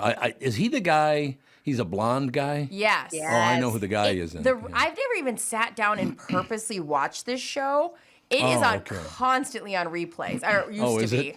Oh my God. You couldn't even turn the TV with it was like random. It would have like a big marathon of, Kristyn Knows Best. That was on a lot of shows I watched. But you were like, fine, I'll sit and watch it. And it was so fake and intentional. It was one of those reality shows where it's so staged, and it was so corny that you go, who's watching this? But somebody must be, because it's on for 4 hours in a row. And people love them. They would often attend the Golden Globes because E-News is a part of the NBC Universal family. And of course, the Golden Globes used to be on NBC. So they would show up to a lot of the parties and be there doing interviews, and people were drawn to them. People would want to interview them. So, because he would always give a great soundbite. He's a great interview. I mean, if you had him on the show, Tom, you would love him. Yeah. Because he's funny. Oh, Kristyn. And he's colorful. He would add a lot. He would add a great dynamic if you had him on. Of course, he's in prison right now, so that can't happen. But you wouldn't sit there and go, oh my gosh, I can't believe I have this reality star on the show. You would actually go, oh my God, he's a very charismatic guy. Yes. Is he the one that tried to use big words and always mispronounced them? Is that the same guy? I don't know. That doesn't stand out for me. No, I don't think so. There was some show that this guy always tried to sound really smart, and he would mispronounce the big words every time. That's funny. Like, okay. It's not working, pal. You better change your angle. It's not. I was like, that happening. sounds like the Kardashians, but well, that's true. Yeah, that is very. Maybe he was one of the Kardashians. You might be right. Yeah, I've never been a reality TV kind of guy. I've never watched those shows. They're just too annoying. some are good, some are bad. I mean, is there a good one? There's a whole mix, you know, and it just depends. Like, I really enjoy when they do like a docuseries style on reality shows of following families. I think it can be really interesting because I think you get a more accurate slice of life. The ongoing ones, whether it's, you know, the Kardashians, whether it was the Chrisleys, there's just not enough interest in like the day-to-day life. And so they have to create scenarios of like what's happening and what they're doing or whose birthday it is. And then they create drama just to make it interesting for the viewer. Are the Kardashians almost over now? They're still on TV. They've got another season ahead, but I will say that they are no longer at their peak. Right. When I used to travel and people would be like, what do you do for a living? You know, if you're just talking with someone on the plane, I stopped telling people for a long time that I was an entertainment reporter because the number one question I would get is like, do you know the Kardashians? Have you interviewed the Kardashians? And I'm like, they're not that interesting and we don't really care about them, you know, but people were fascinated by them. That I will tell you, that is not like the top 5 questions anymore that I get. Like people just don't care about the Kardashians as much. What do you get now? This past year was, I mean, I would say the last 6 months, a lot of it has been Vanderpump Rules, like a lot of questions about Vanderpump Rules and what's happening with that. right now, when's the strike going to end is probably be the big hot topic. And I always think about, I always know like what the water cooler is because I hang out, my group of friends, they're all entertainment reporters. So when we're all talking about the same thing, it's because we're talking it off the job. And that's how it's a huge story. And we would never talk about the Kardashians. And I'll tell you, we wouldn't have talked about the Kardashians in the last 5 or 6 years. Yeah, see, I don't, like I said, it's not that I avoided them. I've just never watched that kind of television. I don't, family sitting around, hey, let's talk about what you bought me for my birthday. What the hell do I care? Whatever, good for you. Those shows have never been attractive to me. Do they invent like turmoil so you'll tune in? Sometimes they do, yeah. I mean, if you take a look at it, a lot of the shows do have writers on them. And this has been one of the issues, too. A lot of the reality show writers are not unionized and they want to join WGA. So that's going to be a fight, too. And we've seen that happen over and over again. But you have to remember that sometimes it's not that they're writing lines for everyone. It's that they're creating kind of a structure to the story and creating that through line. Even on Vanderpump Rules, which that story, we talked about over and over again, which is the cheating scandal. You have to be able to like go back when you get those confessionals and the producers are asking the cast like, well, what did you think about when you learned that Tom was, cheating on Ariana with Rachel? Like, you have to be able to probe those questions. And that's why story editors are there to make sure that the narrative makes sense, especially when you start telling it in a linear fashion to your viewing audience. I like watching Fisk, that woman in Australia. She's phenomenal. That's the one I started watching last week because you guys, this whole show was talking about it. Isn't she great? She's so funny. He's really good on that. You were talking about her wearing really brown colors and then she's sitting in a brown chair and then somebody comes and sits on her. Yes. I thought that was so funny. Like, oh, I didn't see you there. Oh my God. There's so much great television. I guess I don't know why, but I was just never a reality TV show kind of guy. That's okay. There's plenty of other genres out there. But some people are drawn to it. And listen, reality shows have replaced soap operas. When people are always like, why do daytime soaps not exist anymore? I'm like, well, women in the workplace changed. So, a lot of people aren't necessarily stay-at-home parents the way they used to be. And also, now we're watching Bravo. Bravo replaced those soaps. They became just a different type of drama. There you have it. Well, we move on with life. I almost did a reality. Did you guys know that? That would have been... We had our own reality show and Cumulus nixed it, said, nope, you can't do it. That would have been amazing. Was it about your family or about your show? Yeah, it was about my family. Well, both, actually. Yeah, it was about both. It was more about the family podcast than it was about the KQ Morning Show. But, yeah, yet another thing those boys did. Although, to tell you the truth, I probably wouldn't have liked doing that for long anyway. You would not have done that for very long. Nah, I don't think I would have. Your first edit, come back. Yeah, that would be rough. All right, sister, we'll talk to you later on today. Oh, by the way, Timmy's not on today because his wife is having a procedure, which is making her more healthy, which is a good thing. Yeah, his wife, by the way, is one of the sweetest people you would ever want to meet. Much nicer person than Tim. You know what I mean? Well, he's really sweet. So I know, but she must be sugary sweet. Exactly. Yeah, also all the best. Yeah, but I just wanted to let you know up front that he will not be on with you today, so it's on you, sister. Oh, geez. I got lots of stories. All the pressure. All right, we'll talk to you later on today. See you then. Thanks a lot, Kristyn Burtt. Ladies and gentlemen, we'll be right back. I'm so happy to welcome back our longtime friends, Sabre Plumbing, Heating, and Air Conditioning, to the show. I've known Steve, the owner, for many years, and I completely trust Sabre to keep my house comfortable. Why? Sabre does everything the right way, and they always put the customer first. I love the team at Sabre because their service experts are experienced NATE certified technicians, not salespeople.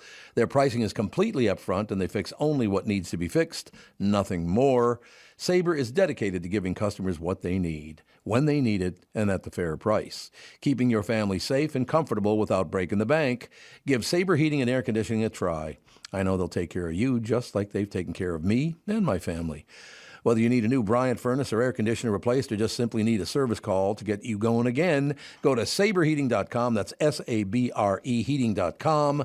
Saber and Bryant, whatever it takes. This is Bob Sansevier, and I want to tell you about Dave Bialki from Bialki Law. Dave represented my wife, Mary, when she had a significant workplace injury. She was very happy with the job Dave did. If you have a work-related injury and have Dave represent you, I'm betting you'll be happy too.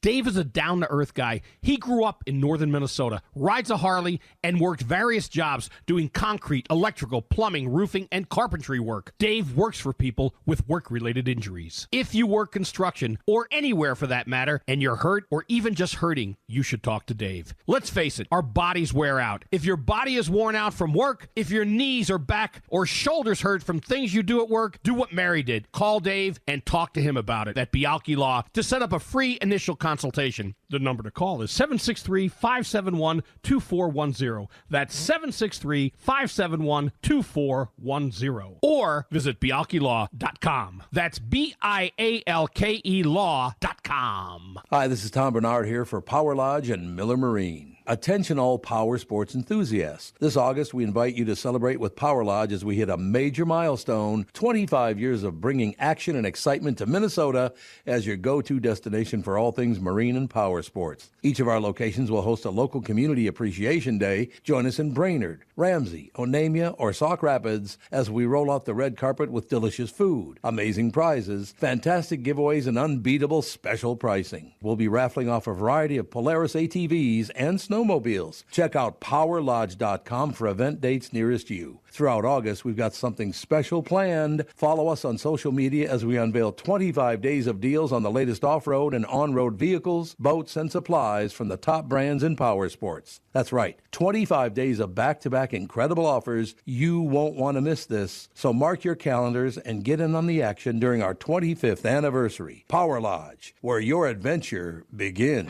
On MyPillow's 20-year anniversary with over 80 million pillows sold, Mike Lindell and the MyPillow employees want to thank each and every one of you by giving you the lowest price in history on their MyPillows. Queen-size MyPillow's regular price is $69.98, now only $19.98 and just $10 more for king size. MyPillow's patented fill adjusts your exact individual needs to help you get the best sleep ever. Go to MyPillow.com, click on the radio podcast square to get Mike's amazing offer on the queen-size MyPillow for only $19.98. Enter promo code TOM. In addition to this special anniversary offer on the MyPillows, you will also receive deep discounts on all MyPillow products such as bed sheets, mattress toppers, pet beds, mattresses, My Slippers, and so much more. Take advantage of the biggest sale in MyPillow's history. Go to MyPillow.com, use promo code TOM to take advantage of Mike's special offer on his MyPillow. That's MyPillow.com, promo code TOM. We are back, ladies and gentlemen. News brought to you by Mr. Money Talk, Josh Arnold. Call Josh for your free 48-minute financial evaluation. Oh, now it's Mr. Brightside, is it? I couldn't be Mr. Happy Pants anymore. So. Mr. Brightside. Because I'm Mr. Brightside. That went over big. Yep. I nailed it. Jesus. Well, you're having a day, I'll tell you that. She's having a day today. She's coming out of her cage. I think she's doing just fine. Well, why don't you stay out of it then? How about that? It's funny, uneventful for me. My shame level must be so minimal. And even though Tom's been throwing daggers all day, it's not really I've been throwing daggers.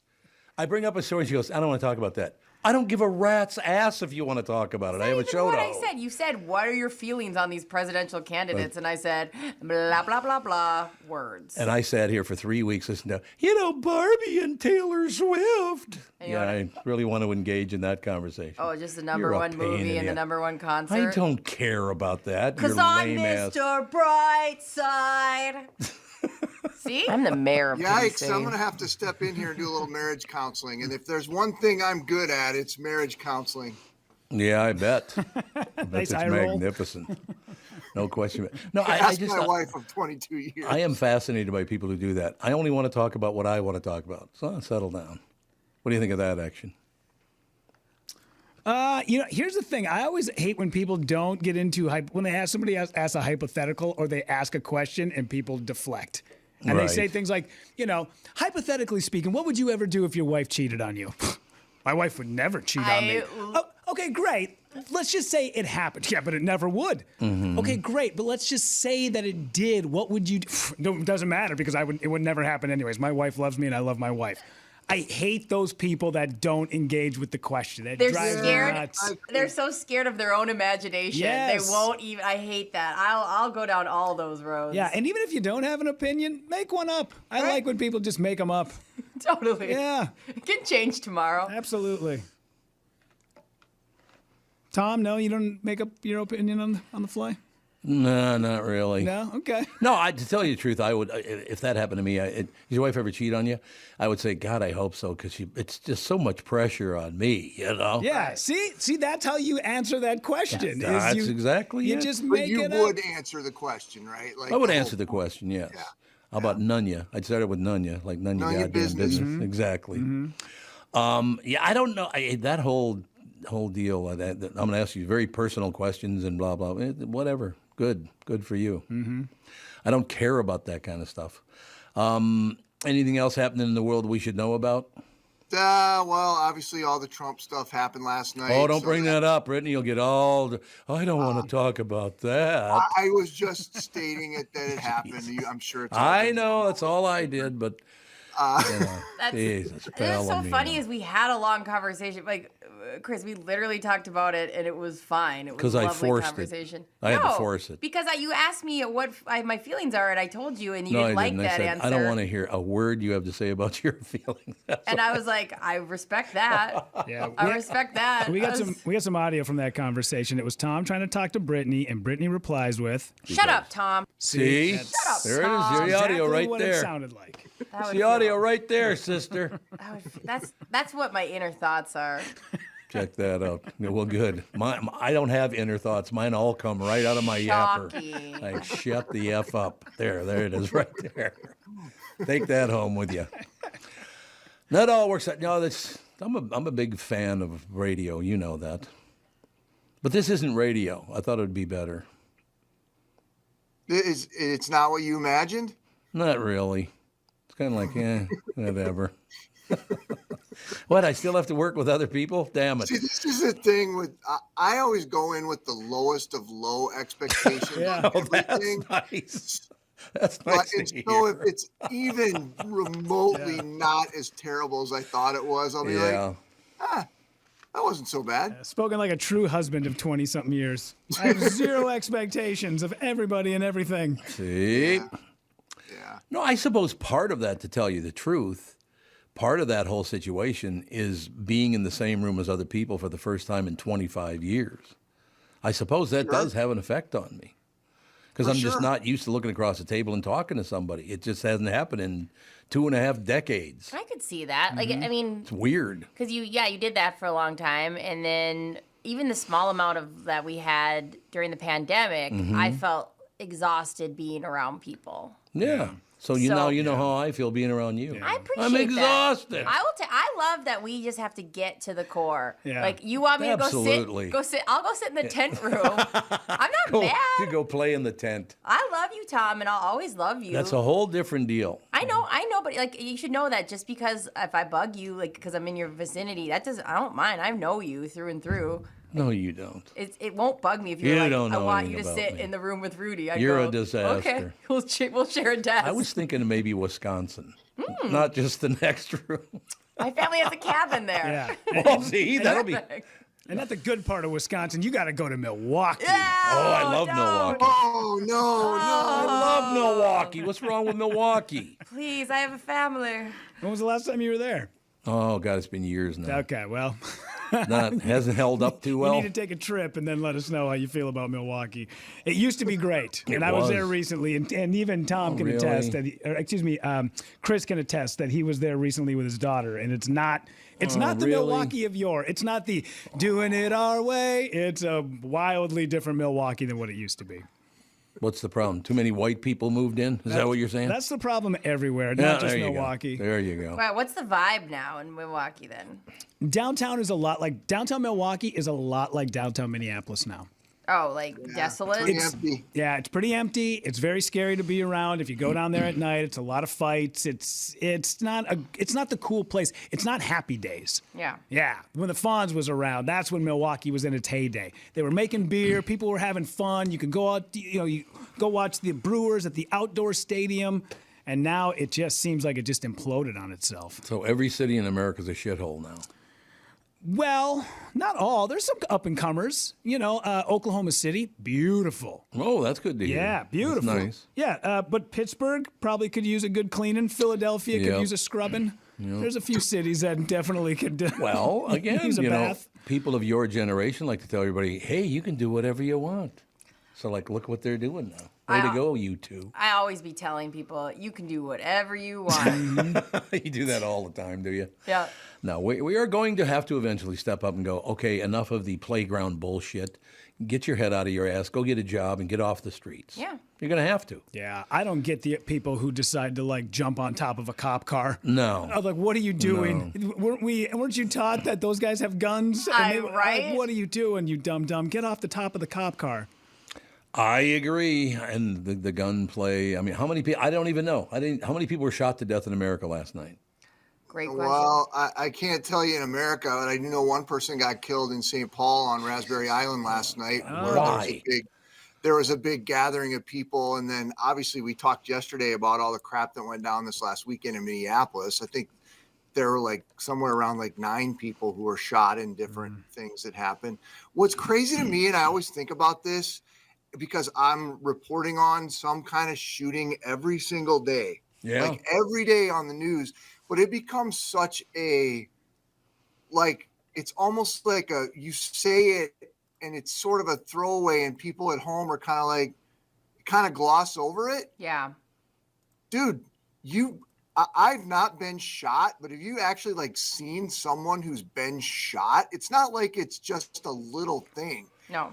It's a, and it happens so often that it's almost like it's not significant. The which desensitization. is significant. Yeah. For sure. I think the biggest thing that hit me from this weekend was that shooting of a 35-year-old man at an outdoor punk rock show in South Minneapolis happened 24 hours before I myself went to a punk rock show. There you go. And nobody talked about it.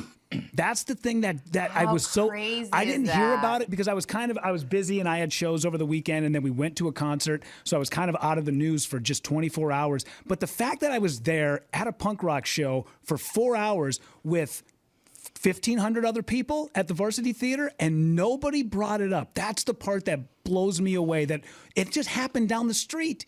And At the same scenario. yeah, and nobody brought it up. That's the part that kills me, is that we are just so desensitized to all of the violence. Because you don't watch it, though. I mean, if you don't watch the news, you're not going to see the violence. No, what I'm saying is people hearing it a we're lot. hearing it so much that when it does happen, the fact that there were 1 person died and 5 people were injured, and it didn't even make people's radars. Usually, because when that stuff happens, you'll catch wind of it. I mean, 10 years ago when something like this happened, you caught wind of it right away, even if it didn't. Remember when Gabby Gifford was shot? Everybody, and that was within 20 minutes, the world knew that happened. And now this stuff happens, and we just go, oh, okay, well, it didn't happen on my block, so. That's exactly what it is, Yeah. too, is selfishness. Off to Costco I go. I think you're onto Yep. something, Chris, too. I think people don't realize what getting shot looks like, and it's just a word. It's almost like they don't think it through and how gruesome and terrible that looks like. I always wanted to do a story with a trauma center like HCMC or North Memorial or and actually get somebody who was shot to sign off on us being there for every moment of being shot. Yeah.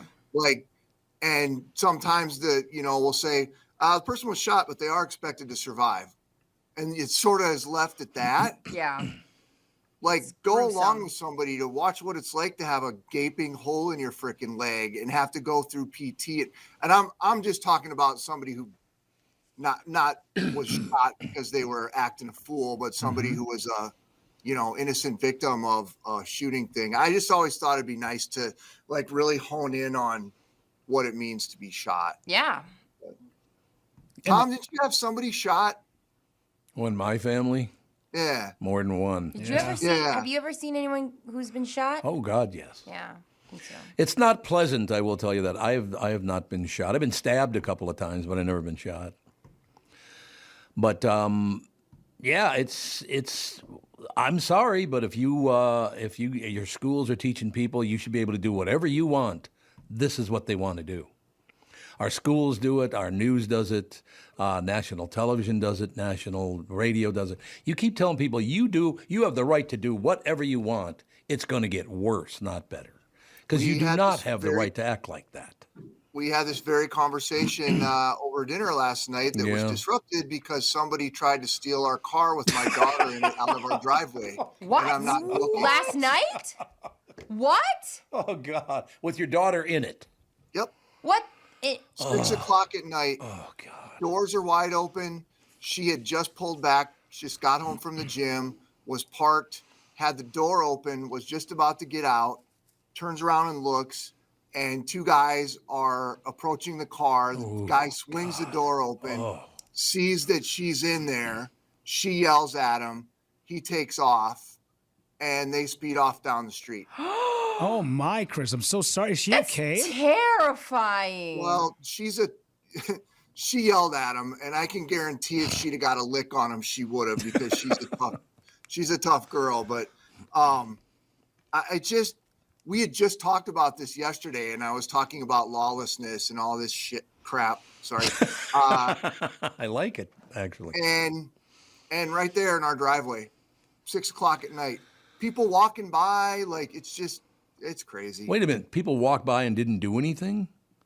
People had seen that car sitting there, I guess, and didn't say anything. I didn't see it. It was on the side of the house where I wouldn't have been able to see it from the kitchen. But it's hard, too, because there's so many deliveries and so many things. You know what I mean? Like, right now we live in a world where in our cul-de-sac, we get, like, so many cars coming and going, delivering and things. So it's like, it's not as murky. It's not as clear as, like, there's a car sitting there, there's a problem. But that is so scary, Chris. Yeah, everybody. I know a lot of people have been dealing with this, unfortunately, over the last several years. It's just, man. That's what's really unfortunate is the cops showed up and they identified it based on her description that they think it was a stolen car, and so they had an idea what car it was and the plates that they were looking for, which was good. Yeah. But the officer is like, here's the deal. This stuff's going to keep happening because none of these guys spend any time in jail. Yeah. No. Right. And he goes, it's just a big joke to them. Well, that's what our elected officials do now. Because they want your vote. You can just do whatever you want. We won't put you in jail. Don't worry about it. As long as you vote for me, you don't have to go to jail. It's disgusting. Yeah, well, we need to do something about this. People need to start kicking some ass, and that's all there is to it. Oh, you poor guy, you must have grown up poor or something, because otherwise you wouldn't be, shooting people. It's like, what in the hell are you talking about? You got all these experts now from, La La Land that go to college and think they know everything about the inner city now. You have no idea what the hell you're talking about. That's so brazen, too. The fact that they watched her drive in and was like, I'm going after that car. Because, they may have just been driving the neighborhoods at 6 o'clock at night, knowing that there are going to be a lot of people coming and going out of their cars. I mean, I have no reason to believe that she was like specifically. In fact, I don't think they knew she was in there. That's good. That's a good feel. I think they saw the car door open. And then I'm thinking about what would have happened if my son would have been there, and that would have happened because he would have gotten out and tried to kill him. I'm almost guaranteed that, which could have been a whole nother situation. Yeah. But ridiculous. How old were the guys? Ballpark. She said young. She didn't know how old, but teens, 20s. Oh, okay. Yeah, I'm telling you, people are going to get killed at a much higher rate if it doesn't stop. Because, well, look, I have a concealed carry permit, but I don't carry a gun. But I might start. Again because I'm not going to let people do that to my family. No way. Even my wife, after that deal last night, she's the least gun. Yeah. Right. She's not. she just never really had an opinion on it. And she's like, well, this is the kind of crap that happens that makes me want to have a gun or carry a weapon. And I'm like, yep.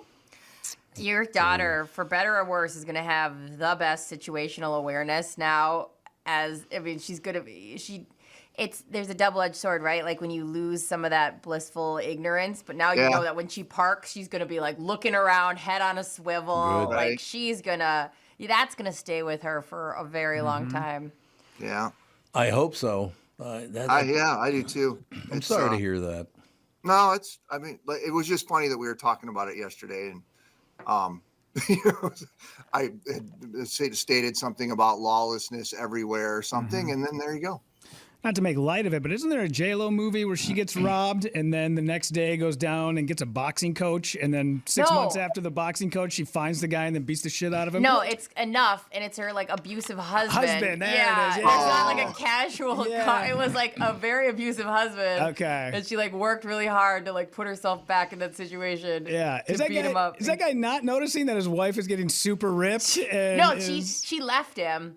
And then went and did this movie. And then came back and wow. Okay. She came back and she wanted to make it look like a defensive. She wanted to kill him and know that she wasn't going to get any. So this was a J-Lo movie. Yeah, this was Enough, and like it was kind of like porn for people who deal with anything domestic. Is like your dream is to get so tough that like So she left for a long time, got so strong, and then went back to the house and was like, I'm going to make it look like you attacked me, and you are going to attack me, and then I'm going to kill you. Like, she said that to his face. And it was like, dang. Huh. Yeah. Very inspirational for the kids out there. Yeah. No doubt about it. Jesus. So anyways. There's some entertainment. So your daughter's going to become a boxer today, right? Is that the deal? Yeah, right. Like I said, if she'd have got a lick in, she's a tough girl. She would have hurt him. I can almost guarantee that. All right, so let's end on something positive. And Tom, I know how much you love Barbie, so I thought I'd bring it up. Sure. So did you guys know that in Hudson, just across the river, there's been a Barbie house over there for years? Yeah. Yeah. I remember hearing something about it. You guys knew? Okay. Long before there was all this Barbie craze, Tom, there's a house over in Wisconsin called the Barbie Castle. Okay. It's in Hudson. They do tours. I think you can even stay there. Well, anyway, tomorrow they're doing a fundraiser, and if people bring $20, it's for school supplies. It's a school supply drive. So tomorrow, if you show up at the Barbie Castle in Hudson, you can go and visit it for free, but not for free, but your donation will get you some time inside the Barbie Castle. And it's for a good cause. That's fun. Yeah, I've driven by that place a bunch. It's really cute. Damn it, I'm just packed all day. I can't make it. Well, that's because come on, Tom. Let's go field trip, boys trip to the Barbie Castle. Yeah. Right. Well, that's because he's going down to the GI Joe compound next door. Yeah, absolutely. You can't make it. I want to get that done. There's no question. Yeah, why didn't GI Joe get the publicity? Where the hell's the GI Joe movie? Camp Ripley. They've got a whole camp. Trust me, I've stayed there. It's not great accommodations. Yeah. That's what, the Little Falls? Yeah. It's near Little Falls. Yeah. There you go. Yeah, they tried the G.I. Joe movie and it tanked. Oh, did it? It's awful. It's so bad. Yeah, I don't go to movies like that. Actually, when I sit at home, Vudu, V-U-D-U, it's a movie delivery. Every movie now is either action heroes or a cartoon. Every movie. Well, because those are easy to make and they're not offensive, right? And they make a ton of money. Right. The formula, I agree. The formula is so tired, though. I'm definitely over. I mean, I'm looking for a movie to watch. It is not easy to find a movie to watch right now because it's all, just Bill Maher popped into my head because you had him on the KQ Morning Show years ago. Bill's got an edge into him. He's got an attitude. There's no question about that. So I introduced him. We were just talking about The Simpsons and how we love The Simpsons and laugh, and Homer's a wonderful character and all these great characters, all the rest of it. And I go, ladies and gentlemen, please welcome our special guest, Bill Maher. So, Bill, you a Simpsons fan? Long pause, and he goes, I don't watch cartoons. Dang. Oh, God, Get really? out of here. humor. Oh, really? You don't watch cartoons? Just to make you feel like this big. Oh, that's exactly what he tried to do. So I told him to go F himself, and there was only about a 6-minute that cartoon has only been running for 30 freaking years now. Exactly. Think Like, about what? that.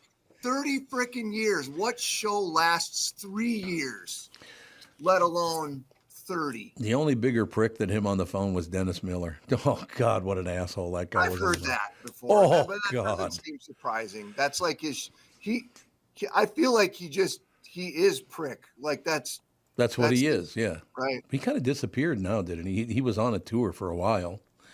Maybe he just took some time off. I know. He's very, I tell you what, I went and saw him in person. He is very funny on stage. Yeah.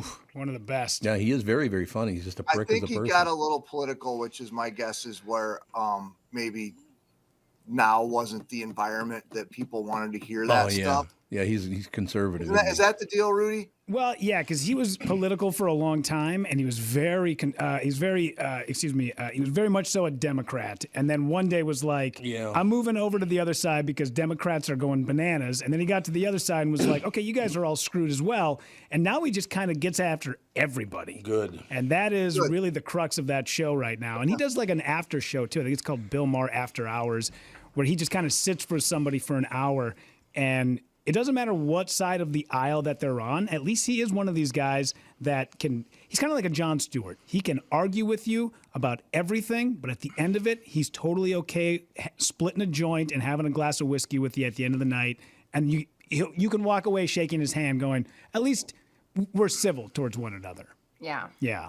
That's nice. What a waste of time. Let's attack everyone. That's what I think. No, I don't know. Like I said, I've never seen Bill Maher do stand-up comedy. Is he good? Yeah, great. Is he? Yeah, really good. Dennis Miller, like I said, I've seen a couple times. He's fantastic, no question. Most people are. I mean, stand-up comedians, most of them, I got to say, are pretty damn entertaining. So, all right, pal. Look we kept you way too long. That's fine. We'll be all right. And you didn't show Hannah today. You're pissing me off. Sorry, Tommy. Way to go, Mr. Brightside. I'll get a little cutout of her to bring her here when she's not. Yeah, there you go. Good idea. All right, Pally, we will talk to you tomorrow. Bye. Bye. Mr. Brightside, Chris Egert. Ladies and gentlemen, news brought to you by Mr. Money Talk, Josh Arnold. Call Josh for your free 48-minute financial evaluation. We shall take a break. Be right back right after this. This is the Tom Bernard Morning Show. Listen live at tombernardshow.com or on the Tom Bernard Show app. Well, look who's here. Did you miss me, Big Ticket? Like an open sore Mrs. Carmex, man. Seriously, Doug, where have you been? I'm running Flagship Ford in Baldwin, Wisconsin. The fireworks capital, just 15 minutes east of the St. Croix? That's the place. Anyway, I've come up with some marketing slogans, to put us on the map. Read these and let me know what you think. Okay. Flagship Ford, drive a lot, save a little. Flagship Ford, you think you hate it now? Wait till you drive it. Flagship Ford, the largest Ford dealership in Baldwin, Wisconsin. Flagship Ford, where the cows are nervous.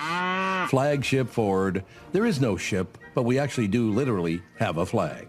Awesome, huh? Read this. It's my favorite. Flagship Ford, white cars for... Oh, hell no, I'm not reading that. You've been day drinking again? Maybe. The point is, buying a car should be fun and make you giggle a little bit. This is a great store I'm really proud of. You can check us out at flagshipford.com or email me directly at doug@flagshipford.com. Flagshipford.com. Hi, I'm Mike Bryant, and I'm driving my car safely and legally communicating on my phone. Minnesota law allows a driver to use their cell phone to make calls, text, listen to music or podcasts, and get directions by voice command or single-touch activation without holding your phone. Violations are very expensive. The National Safety Council reports that cell phone use while driving leads to 1.6 million crashes per year, and nearly 400,000 injuries are caused by texting and driving. Not surprising, since 4 seconds with your eyes off the road is like driving the length of a football field blindfolded. And research shows that just 2 seconds increases the risk of an accident up to 24 times. Texting may only take a second, but it can end your life or ruin it forever. Please, drive safely and stay alive. Find Bradshaw and Bryant, personal injury attorneys at minnesotapersonalinjury.com. Bradshaw and Bryant. There's plenty of thoughts that come into your head when you think the name Killebrew. Of course, there's the Minnesota baseball legend, Harmon. who was responsible for many a favorite memory at the old Met Stadium in Bloomington, and many a baseball that ended up in the stands and in the gloves of adoring fans from his home runs. There's Killebrew Drive, the legendary road that connects Highway 77 to the Mall of America, and a day of shopping you'll never forget. My current thoughts for the name Killebrew is fun floats in our kitchen with my kids and grandkids, a cool, refreshing break in between innings at Target or CHS Field. Or maybe a perfect sunset paired with a sweet, frothy beverage after fishing or on your favorite walleye lake. Killebrew root beer and cream soda. Grab a six-pack at a grocery or convenience store near you. I'm Tom Barnard. This spring and summer, enjoy the one Killebrew root beer and cream soda, gluten and caffeine-free, with a generous portion of delicious thrown in. Killebrew, where memories are created and legends are made. You need to know a guy for your auto repairs, legal issues, banking, and more. The same goes for investment advice. You need a guy to help you be successful, someone you can trust, who gets results. Well, I got a guy for you. Josh Arnold. Josh gives you straight talk, not sugar-coated advice about your financial situation. Josh has seen it all when it comes to economic and market conditions, and Josh can make sure that your retirement objectives match your investments. Do yourself a favor and call Josh now for a no-obligation, 48-minute evaluation. You've got nothing to lose, and you'll get a different point of view for your investments. Call Josh at 952-925-5608. That is 952-925-5608. You'll be glad that you did.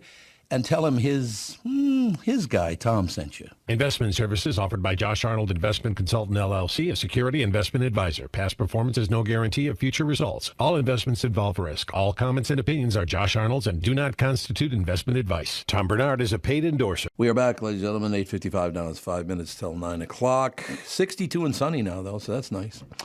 There's a YouTube video making the rounds where people are asked to share their unpopular opinions. Some of them are not so unpopular, like dating apps have made dating worse, and some of them seem intentionally contrarian, like I don't find the conventionally attractive celebrities attractive, like Channing Tatum. Who cares about this? I would hope there's more interesting ones than we don't find that person hot. But Channing Tatum, I will say this, Channing Tatum's one of those weird ones where if you isolate any part of his face, you go, that's a weird-looking guy. Yeah. Yeah, he's a weird guy, isn't he? He's a weird-looking guy, but for some reason, we've all decided he's a hottie. And so you go, I guess he's a hottie? I don't know. Okay, so it says others are more fun like these. I think it's weird that babies can't just walk right out of the womb like every other animal in the world. Isn't it weird? Because we had a foster dog give birth in our basement, and they came out and they could walk, kind of wiggle around, but they can't see. But when my baby came out, they can see right away, but can't walk. So which one is the more of an advantage? Well, the problem you have is that the average baby weighs, about 7 pounds? Yeah, you don't need them trying to walk around. No, and then the average dog weighs about, a pound, a little baby dog? Yeah. It's muscle structure. That's all it is. Yeah. And just kind of, it's not even crawling because, no. The dogs are, wiggling on the ground. Well, I imagine there's got to be some evolution to it as well, because you have to be able to fend for yourself and defend yourself. I mean, imagine at a year if a wolf still couldn't walk. Right. He'd be eaten all the time. So I imagine there's got to be something in there. Dude, I think about that all the time with, even humans. Because babies cry all the time. Could you imagine not having a structure that was secured, and you have a crying baby, and then there's all these predators out there trying to kill you, just being in the middle of the night, shh, quiet. Yeah. See, I like Bobby Knott's take on it. My friend Bobby, God bless you, up in heaven, I'm sure. He said when he was born, and he was really serious, he thought when he was born, he was wearing a top hat and had a cane. I don't know who talked him into that, but he thought he absolutely thought he was born wearing a top hat with a cane. Yeah, that's hilarious. Okay, Bobby, settle down. I don't understand why garbage cans are round. They should be square so they can fit in a corner. Really? That's your biggest concern in life is a trash can? That's somebody who does not own a home. Yeah. Because cleaning out your garbage with corners, not good. I agree. That's disgusting. You got to take a hose to it. Yeah. Okay, I say T-Mobile instead of T-Mobile. T-Mobile? Is that what they mean to say T-Mobile? No, they can't mean that. Don't say T-Mobile. Yeah, It says- T-Mobile? I say T. Oh, well, here's how it's spelled out. I say capital T dash capital MO dash lowercase BILE instead of T M, and then the rest of it is lowercase. What are they trying to say here? What are they saying? I don't know. Who knows? That does not translate well to print, does it? Yeah, but I think you're right though, Tom. Is that he says it's either T-Mobile or T-Mobile. Yeah, I think it is T-Mobile. It has to be. 'Cause Yeah. Nothing else. Well, it's not mobile. It's mobile. I just wonder how often you're talking about your phone company. Yeah, well, that's true too. I forget which one we have now because we switched like 2 years ago. I was like, what do you? That's a top of mind conversation. Yeah, I have T-Mobile, and I call them expensive and sucks. So Yeah. Oh, that really? is what I call them. Yes. I can't remember what I have, but last time I went to go get my phone fixed, the guy was watching an episode of Saw, the one who worked there. Yeah. And it was right after the show, so it was like 10:30 a.m. And I was like, Saw, huh? And he goes, it's better than coffee. And I was like, not gonna argue. Sure. But it Okay. was so vivid. I watched a human woman get burned to death while waiting for my phone to get fixed. Like, how many megapixels is this camera? I was like, this is crazy. Number 4, zodiac signs are BS. They are. Of course Who they are, cares? but they're fun. I actually should look into your guys's. I know you. Yeah. You're Aries, aren't you? Right? No. Cat, you're coming up. I'm coming up. Yeah, 2-3 weeks, something like that. 4 weeks. Yeah, I agree. They're garbage. They're dumb. Why would you ever put stock into something that means absolutely nothing? I know people that are huge assholes. They were born in December. I know people who are huge assholes. They were born in March. It doesn't matter. Do you know yours, Tom? I know your birthday is November 7th. But Scorpio. yeah. Oh, yeah. All of a sudden they have great meaning. I just love it. Goes from nothing to, oh, that nails it. Like, yeah, really? Yeah, okay. Oh, that's my love language right there. Get away from me or I will sting your ass is all I'm saying. I was Get gonna away from say me. you would die stinging somebody. Like, you're more of a bee in that way that you would literally. Then a scorpion. I mean, scorpion's pretty good, but. Good God. Don't you grow up for Christ. Shut up or I am going to stab you. Yeah. Yeah, I should stab you. Absolutely. Oh, that cracked me up. Me going, yep. Oh, yeah, I see it all now. Okay, here's another one I do not understand. I don't like peanut butter, but I like peanuts. How? Who cares anyway? How is that possible? So if you mash up a peanut and turn it into peanut butter, all of a sudden it sucks? Okay, question is, I've heard this before. People say, I don't like tomatoes, but I like tomato sauce. How? Yeah, I agree. Maybe the texture. Yeah, but But also, tomato sauce has extra things added into it, like sugar and it's not whatever. like tomato Salt, paste. Yeah, Tomato sauce is different, but it just feels like they are pretty close. But I hear you. Then you got, okay, this one makes no sense. None of this stuff makes any sense. Now, again, what we're doing is there's a YouTube video making the rounds where people are asked to share their unpopular opinions. Like nuts are delicious, brownies are delicious, they don't go together. What? I love the things people hate. Like, I like fruit with my dessert. I like nuts on my dessert. And people have strong opinions about that. Why? I don't know. Like, there's people who literally will not eat them when there's nuts on them, and I love it. Like, I feel like a brownie without nuts is 40% worse. Don't say the word nuts because Judd's on now and he thinks you're talking about him. Sorry, Judd. Yeah, thanks a lot, Brittany. No, Way to go, Britt. no offense. Okay, 2 more to go. I really like McDonald's French fries that are from the refrigerator and cold. That's disgusting. I don't like cold French fries. They get soggy. You can't do that. Well, it's gross. McDonald's fries you have to eat immediately. Sure. Immediately. Even by the time you get home, they get kind of gross. They close with, I don't believe in secret keeping. Oh, don't you?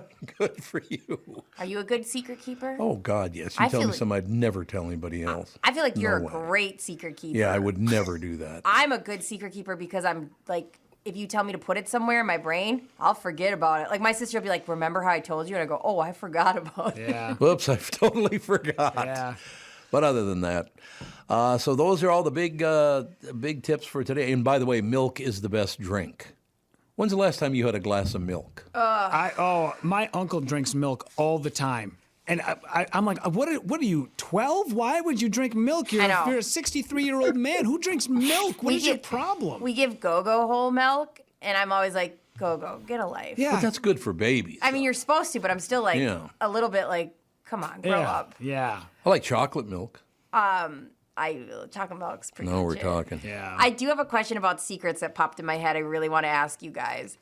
Is it like legal in your mind if I ask you to keep a secret that you're allowed to tell your wife? Okay, wait now. Is the secret keeping vault, do I have to accept, because my mom told me at a young age that if somebody's married, most likely they're going to tell their significant other the No. secret you give them. You Nope. think that no matter what, And Catherine doesn't tell me all that stuff either. Yeah. Because it's none of my business. How about you, Judd? Does the wife have the keys to the secret vault? Usually not. Like, it depends. But yeah, if it's just something personal, well, and plus if it's like a friend of mine, why would I tell her? She doesn't care that much. Yeah. You know what I mean? Right. Yeah, if they don't know the person that you have a secret about, it's totally Yeah. fine. If anybody starts out a conversation with me where they go, I'm going to tell you something, but you can't tell anyone. Right. I always stop them. Don't tell me. I don't want to know. Right. If I can't tell anyone, if I can't disclose this, if it's that top secret, please do not tell me. I don't want to know. My sister did that to me the other day, and she didn't give the disclaimer till after, so it's a non-disclaimer. At that point, you're like, and it was something in our family, and I'm still mad at her about it. So the best part I think about this business, though, as a whole, is if somebody in newspapers or radio tells you, I'm going to tell you something, but you can't tell, they have told no fewer than 5 to 10 other people. I couldn't agree more. Absolutely. Like, I can't tell you how many things I've been told in confidence, and then, Joe down the hall is like, yeah, I knew about this. That's funny. Yeah. Yeah, well, first of all, I don't tell people most things anyway for that very reason. Because if it's really that important to me, why would I tell anybody else? Oh, I kept a secret so well Yeah. that you told me that you were going to come to Hubbard. You told me like the day before I had Go-Go. You were like, I'm looking at going to Hubbard. And then I had the baby, and then you reached out saying that you're going to go to Hubbard, and you were telling me like, hey, it's kind of like what I was planning. We're going to Hubbard. And I literally told my husband, he goes, why didn't you tell me that? Like, why wasn't that? I go, I don't know. I kept the secret so well again, I forgot about it. Now, the other thing, I'm going to tell you another secret, and you can't tell anybody this. All right, tell me. Now I'm getting out. Immediately after today's show. I'm leaving after today's show, but don't tell anyone. Not a problem. Like 2 weeks ago, my daughter told me, you're such a bad liar. I can always tell when you're lying. And I looked at her and said, honey, the things you aren't supposed to know about, you will never know about. And the look, it was like a realization. It come over her like, oh my God, he's so right. There are things he will never tell me. Justin tells me everything. Yeah. Like, I know Justin tells me everything. Why? I don't know. Like, he's just... She goes to his phone. He doesn't have a lot Yeah, of, like, close, like, friends that he sits and talks to about stuff, so He doesn't tells have me- any friends. What are you talking about? I mean, am I not his friend? No. He told me he doesn't really care that much for you. That's what he told me. So I'm always trying to pimp him out to go golfing with you guys. I just need him to leave the house. No, I honestly I've only met him once, and I could tell he does not like to hang around with other people. I could tell by his body language. He is definitely could go either way. Like, for him, going to a party or staying home, both are lovely options. Oh, there you go. Yeah. Well, that's good. That's how you, That's Justin good. in a nutshell. Like, he does like being around people, but he could, like, I have to hit my quota of people. I have to make my rounds. I have to see people. Yeah. He could go either way, and it drives me crazy. Where I go, you haven't left the house in 3 weeks. He's like, meh. Yeah. There you go. Maybe I misread it. Yeah, because when he was on the yacht, like when we were all hanging out and doing the dinner with like some clients and whatnot, he was the life of the party. Yeah. He really was. He was personable and chatting with people and shaking hands. that's yeah, good. he's great. Yeah, he definitely like loves being around people, but he doesn't need to be. Like, he can go, and he doesn't seem to get nervous. Because I always was like, is it an anxious thing? No, he just, if to him, there's not like for me, there's a social quota I have to hit, and for him, no. Judd, you know what this tells me? What's that? That he doesn't like me.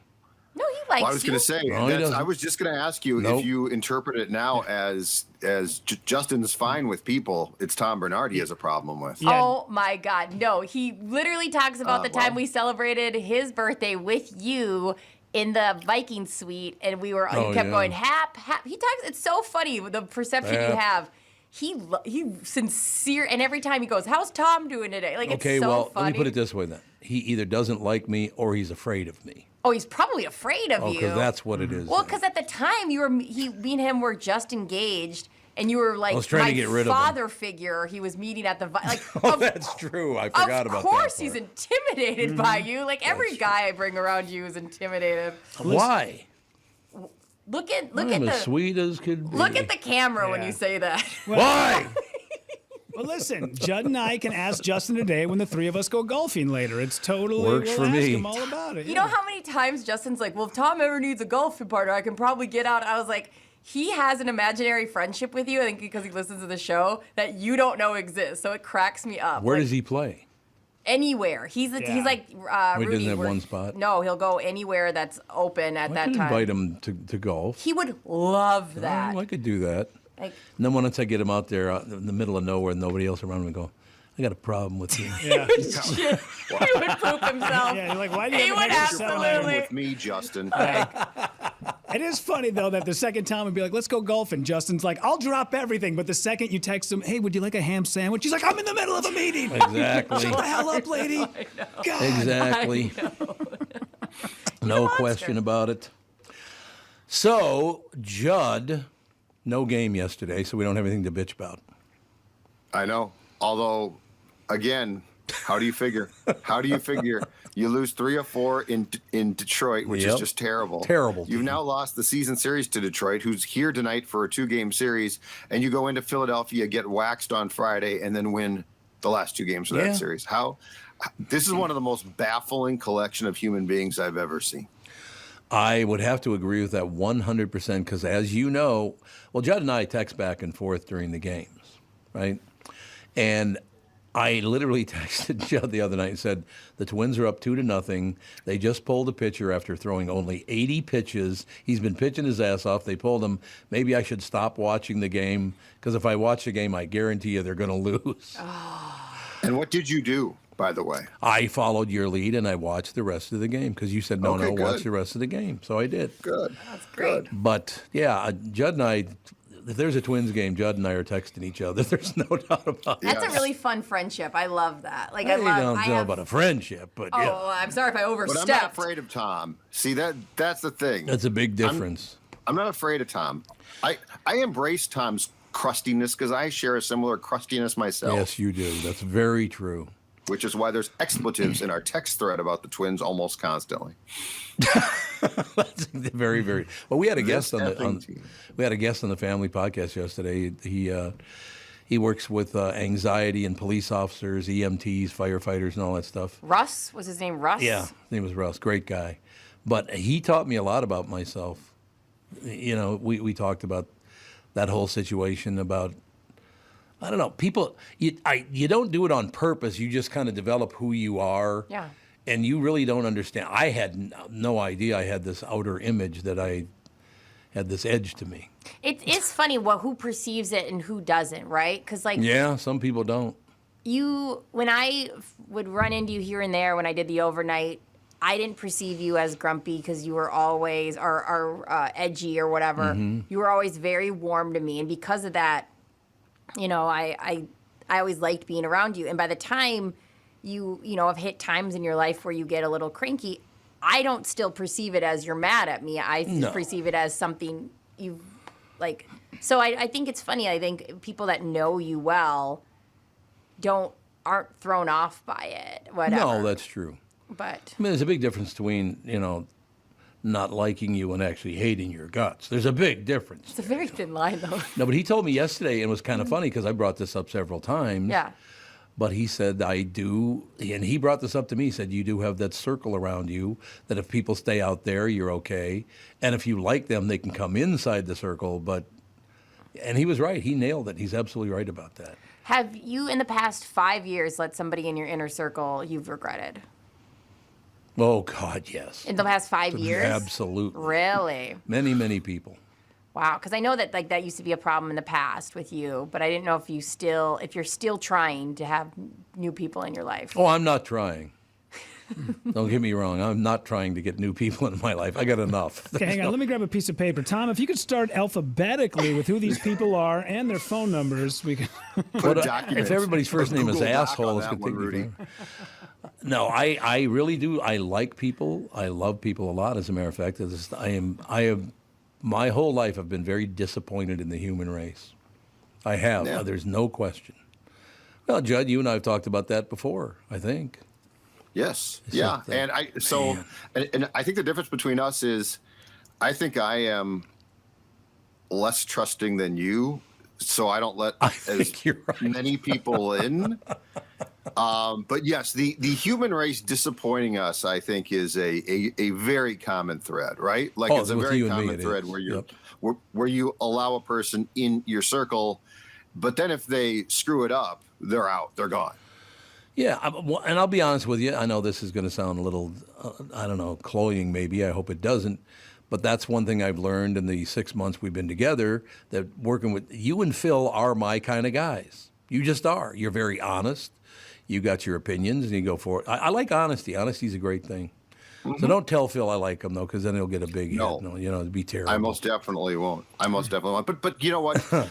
To your point, I think the interesting thing about that statement, though, is, and I mean, this is just probably, the word rampant might be strong, but, how many people in this business are not themselves, Yeah. Like 99%. they flip on the mic and they assume a persona. And like, that's always driven me crazy. And I get it. Right. But it still drives me crazy because, in my opinion, you need to be as much yourself off mic and on mic. It needs to be the same person, I think. And a lot of people who do what we do, I'm not saying the four of us on this screen, I'm saying a lot of people in the business don't do that. There's no question about that. And before the show even started, I talked to people about that, and I said, radio people like to talk really loud like this, and I don't know why that is either. It's like, calm down. There's a microphone. It'll be fine. But, yeah, people on the radio love to talk loud, and I don't know why that is. You know what's crazy? I bet if you ask these people who we perceive as two different people via on-air and off-air, if you ask them, like, why are you so different from on-air to off-air, they would reply with, I'm the same person. Yeah. Oh, they would, yeah. I don't know what you mean. I'm the same exact person. They don't even realize that they are two different people because everybody has multiple sides to them. Sometimes you're nice, sometimes you're a dick. Who you're around to make a huge difference. Yeah. But they only let that one side out because they're afraid that people might see that dickish side of them. And oh, heaven forbid if somebody thinks bad of you. But now we have people that don't even, they're not even cognizant of the fact of who they are on and off air. No, when we started the show and you and Tom both said, Brittany, you're so quiet in the morning before the show starts. Like, that was like one of those things where I go, am I too different? What I said. I said, be quiet when the show No, starts. you constantly, Totally you said, why don't you talk to me before you whatever. And I was like, oh no, like, have I become one of those people and it made me think about it where I go, like, maybe I read a little less, but I'll interact like a normal person. But I think it's my anxiety about the show starting, so I should, read a bunch of stuff. But I don't like that. I don't want to be perceived as a different person on air ever. You're not. No, you're not. But I want to make sure, like, whatever that gap is, I resolve it because I'm like, I'm with you, Judd. Like, I wouldn't want to be the person. If somebody meets me and they listen, they go, "That's that person I listen to." Mm-hmm. By the way, the station was not owned by the Hubbards, so it wasn't a Hubbard radio station. It was owned by other people. And there was a guy talking to someone yesterday on the air, and he literally was talking like this. I've got to tell you that I bought some tickets to this really great show. I'm like, is that how you talk at home? Really? That's so bad. Oh, it's just horrible. Nowadays I'm rarely around people that have different personas. Like the shows I'm on, it's funny because people do meet them. They go, "Oh my God, this person is exactly who they are." But in the past, it's a wild feeling to go, yeah, you're not going to want to go say hi to that person. They're going to disappoint you. You know what I mean? Yeah. I told you guys the Dane Cook story when we went to go back to meet him, and he was he was yelling at people in his dressing room, and they were like, "Now's not a good time." I was like, the same guy who I just saw kill with a big smile on his face for the last hour is losing his mind back there? Okay, never mind. I get it. There you have it, ladies and gentlemen. There's no question. It just, I don't know. What a world. That's all I'm saying. Tom, I think the one example that involves you that is so germane to this story is the chemistry that you and Rosen found on KQ, for instance. Yeah, was like some of the most genuine. Like, I think that was popular, and Mark, that took Mark from a guy that read a teleprompter to a guy who was a great personality. Yeah. But I mean, that was like lightning in a bottle type of chemistry, where everyone was truly themselves and showed a side of a guy's personality who was on TV, especially that we didn't know until then. And they had to F that up, of course. Oh, you kids, corporate. I know. Corporate messed that whole thing up. Oh, got to pull them, and we're going to... I know they... whatever that asshole's name was that ran CCO at the time.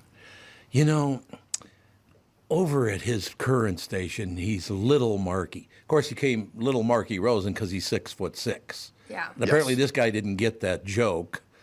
But he goes, we've done something here. We've taken his old persona from the radio station where he was Little Marky, and now we've turned him into Big Marky. Oh, he thought he did something there. I'm like, oh my God, you moron.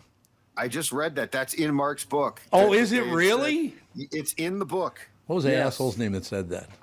Hold on a second. I did not realize he put. I got to read Mark's book. I've been reading it. Best seat in the house. Mark Rosen. There's Rosie. Chapter on you and Mark. I cannot go to Rosie's wedding because I'm going to be out of town. It's really upsetting me. I love Mark Rosen. Mark Rosen, I've known him now for almost 40 years.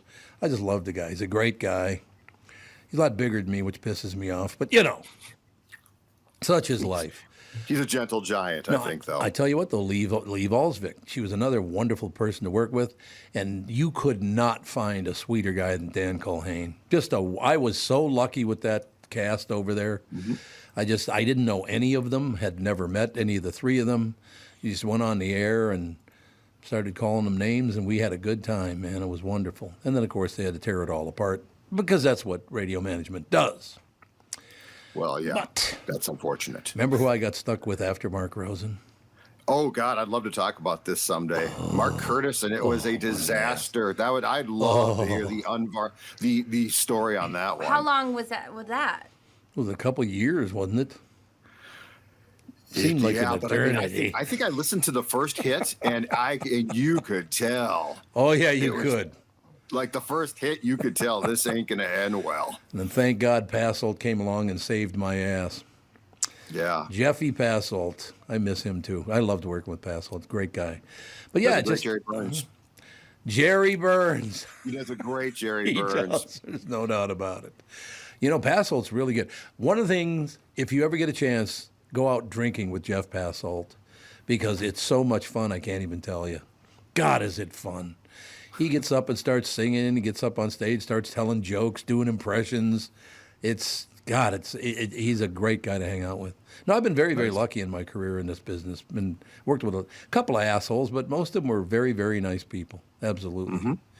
Which for radio is unusual because most people in radio are nuts or stupid. I've heard some stories. Are both. Or both. Yeah, they can be both. That's true. You've heard some stories? I've heard some stories about nuts. I've heard about a program director who was actually led out of the building, I think, basically by two security guys. Yeah, I think nuts is the appropriate word. I think you're right. I got to take a quick break. You got till 38, do you not? Yes, I do. Oh, do you have to go? You're good then. Nope. Glad to I'm hear good. that. We'll be right back. Take a break right here. Many of you taking my recommendation to give mnfatloss.com a try. I'm hearing from so many people how this program has worked for them when nothing else would. The mnfatloss.com program really has discovered the secret to weight loss. Just like the program says, I lost about a pound of fat every day. I did the first 60 days in the maintenance program, and now I went back to the weight loss program to get I'm going to get to my ultimate goal, about 225. And honestly, it's just not hard at all. I eat real meat, vegetables, and fruits. I'm not hungry or feeling deprived. They really have figured out the secret to fat loss. If you want to find out the secret to losing 20 to 30 pounds in just 8 weeks, that's about a pound of fat every day. No exercise required. To schedule your free consultation, go to mnfatloss.com. That's mnfatloss.com. Results may vary. Be sure to tell the team at mnfatloss.com that Tom Barnard sent you. Hi, I'm Mike Bryant, and I'm driving my car safely and legally communicating on my phone. Minnesota law allows a driver to use their cell phone to make calls, text, listen to music or podcast, and get directions by voice command or single touch activation without holding your phone. Violations are very expensive. The National Safety Council reports that cell phone use while driving leads to 1.6 million crashes per year, and nearly 400,000 injuries are caused by texting and driving. Not surprising, since 4 seconds with your eyes off the road is like driving the length of a football field blindfolded. And research shows that just 2 seconds increases the risk of an accident up to 24 times. Texting may only take a second, but it can end your life or ruin it forever. Please drive safely and stay alive. Find Bradshaw and Bryant, personal injury attorneys at minnesotapersonalinjury.com. Bradshaw and Bryant. I'm here talking with my friends Michael Bilski and Brad Huckle of North American Banking Company. Guys, it seems like banking has changed quite a bit since you first opened your doors in 1998. Yes and no. In 98, we didn't have online and mobile banking like we do today. Many banking processes have also changed. One thing that hasn't changed is we still provide a true community bank experience right here in the Twin Cities. Our team takes the time to get to know our customers and their goals. This creates a relationship that is unique in banking today and one our customers appreciate. It's why we like to say we provide a better banking experience. You're absolutely right, Brad. I've been a customer for a long time. The service your team provides is phenomenal. Thanks, Tommy. So why not bank with my banker, North American Banking Company, a better banking experience, member FDIC, equal housing lender. Hi, this is Tom Bernard here for Power Lodge and Miller Marine. Attention all power sports enthusiasts. This August, we invite you to celebrate with Power Lodge as we hit a major milestone, 25 years of bringing action and excitement to Minnesota as your go-to destination for all things marine and power sports. Each of our locations will host a local community appreciation day. Join us in Brainerd, Ramsey, Onamia, or Sauk Rapids as we roll out the red carpet with delicious food, amazing prizes, fantastic giveaways, and unbeatable special pricing. We'll be raffling off a variety of Polaris ATVs and snowmobiles. Check out powerlodge.com for event dates nearest you. Throughout August, we've got something special planned. Follow us on social media as we unveil 25 days of deals on the latest off-road and on-road vehicles, boats, and supplies from the top brands in power sports. That's right, 25 days of back-to-back incredible offers. You won't want to miss this. So mark your calendars and get in on the action during our 25th anniversary. Power Lodge, where your adventure begins. There you go, ladies and gentlemen. I just got a text, and I don't know what the hell this even means because I haven't seen it. But somebody apparently on the Tom Bernard Morning Show YouTube page. Is it a page, a site? What is it? Yeah, the YouTube. Yeah, it's on YouTube, yeah. But is it a page? It is a site? What would you call it? I would call it a site because it's... Site, probably. Our channel. Yeah, channel's a great that'd be way a good of saying one. it, yeah. But I don't know anything about this because it's got a lot of bullshit that I got to take care of and all the rest of it. But he said he wants... Apparently there's some guy on there doing an impression of me on the show. He's apparently he doesn't do a very good impression of me, but he apparently, I have not heard it. So you guys know anything about this? No. It wouldn't be on our channel. What's on? He said when you go to the Tom Bernard Morning Show, search Tom Bernard Morning Show, it does pop up on there. I'll take a look. I don't know. I don't know what it is, but apparently I haven't heard it. But he said the guy doesn't do a very good impression of me. But apparently I'm a raging prick on that particular cut. So that's nice to hear. But yeah, I mean, you can't just post anything on those sites you want, can you? Of course you can. Oh, can you really? Oh, yeah. So you can post anything you want on our YouTube. No, not on, that's why I'm saying it's not. It must not be on ours It's because not on our the only person It is. the only person who posts to that is me. So it has to go through me first before anything goes up on that YouTube channel. It's matter of fact, I just checked it out and it was on there, so I could go back. Can you send me the link?